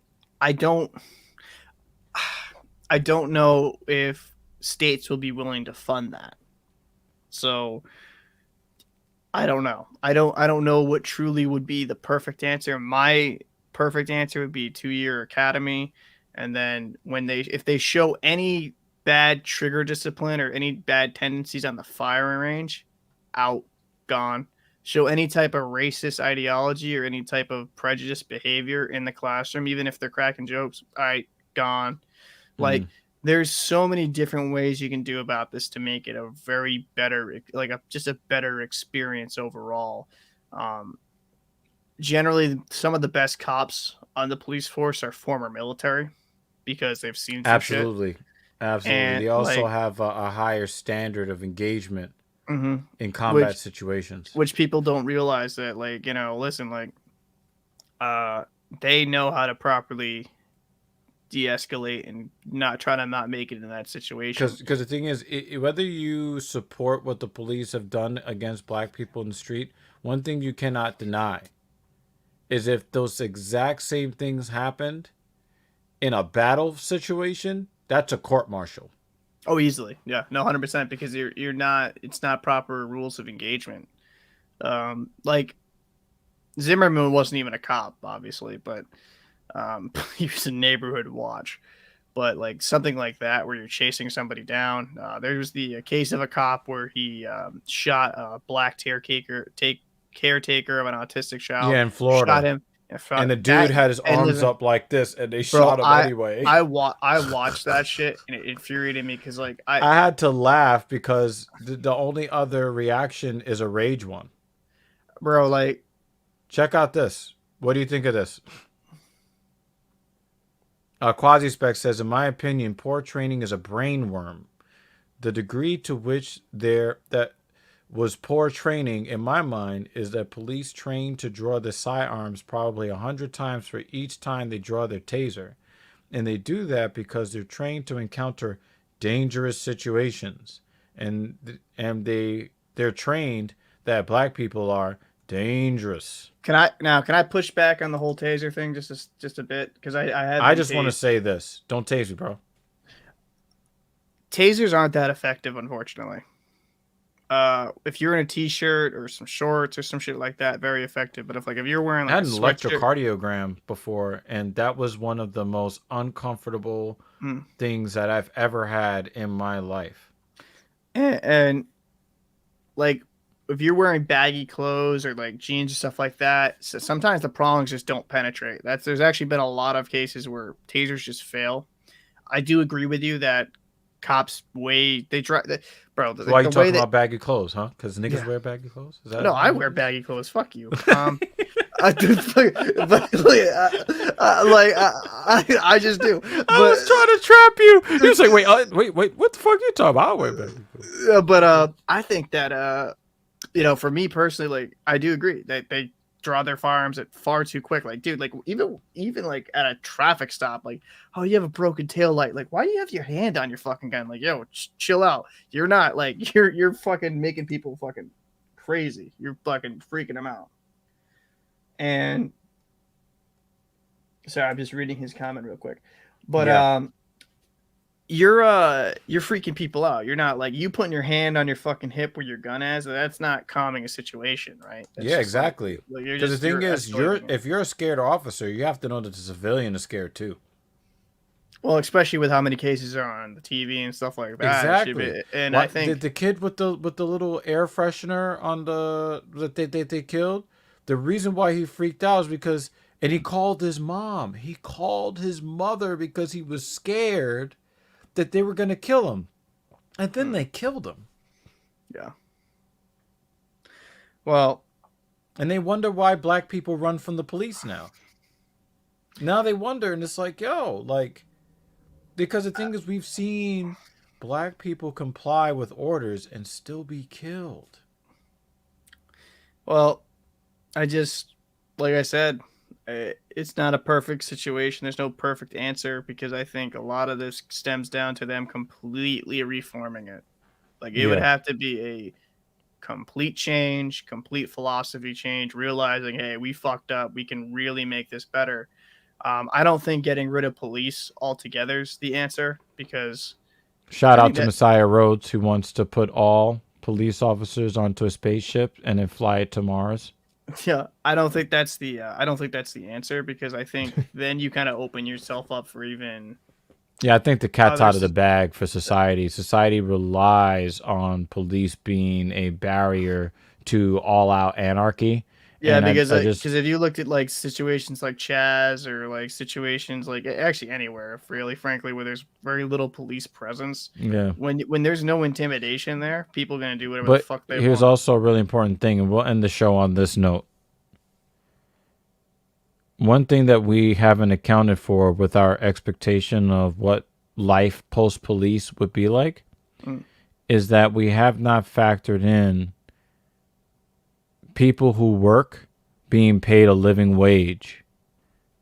Because if you had everybody being paid a living wage, and in this country a living wage is like $25 an hour. If you have everybody paying a living wage where they don't have to worry about where their next meal is coming from, they don't have to worry about whether they're going to be evicted or if you're going to be able to feed their kids or what have you. If they're not worried about any of those things, they're much less likely to engage in crimes of despair. Much. Again, Maslow's hierarchy of needs. Look it up for yourself. If people have their needs taken care of, their needs are being met, if their stomach is full and their balls are empty and their titties are sucked, Yeah. people tend to act a little, they tend to act more reasonable more of the time.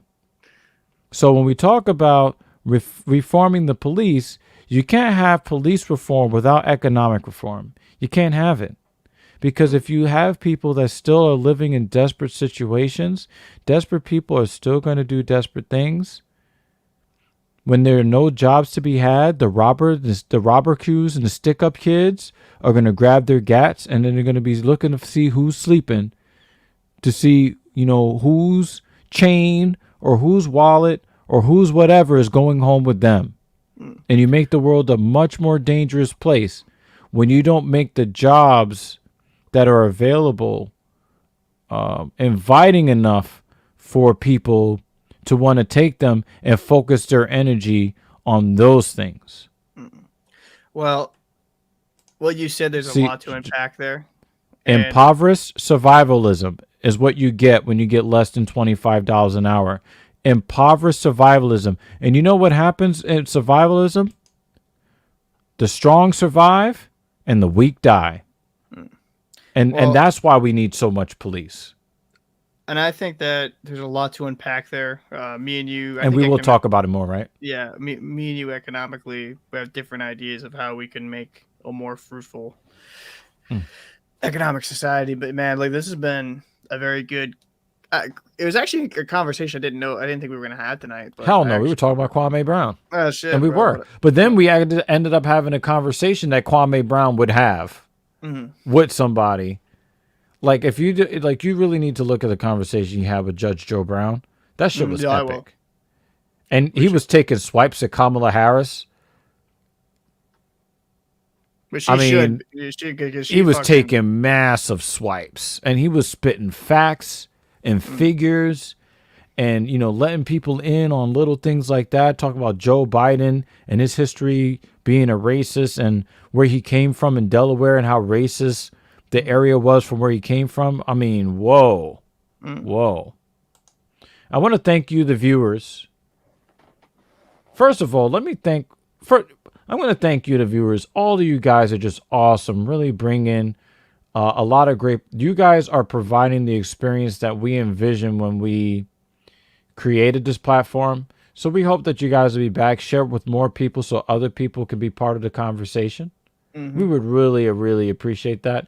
And special shout out thanks to my man, Captain Paul, yo. Personally, I want it to be less of me driving the show and more be there a little bit more equality. But yo, like in order for us to have a good 2-man podcast, the second man has to be as good or better than the first guy. You're that guy. And, you know, I understand that you would rather have your dick getting slurped on than having conversations about police reform. Yeah. But, you know, it's 1 o'clock in the morning and it's almost like, yo, we can go to 5 o'clock in the morning. This is the kind of dynamic that I love as a friend and as a content creator.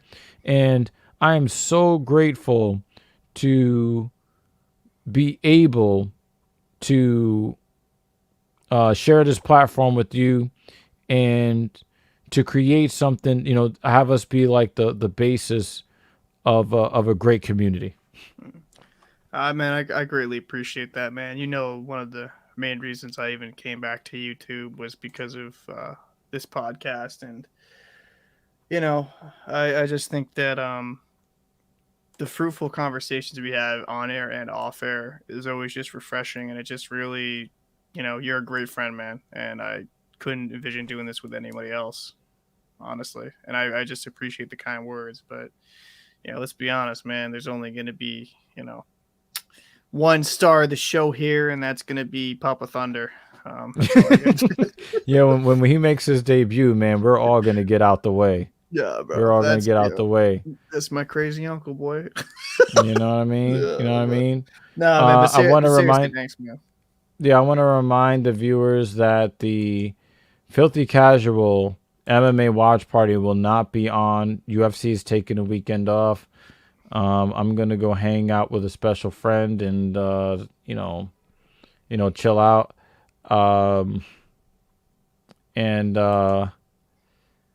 We'll be back with episode 10 of the Talking Shit podcast on Monday. And until then, peace. We hope you have a wonderful weekend.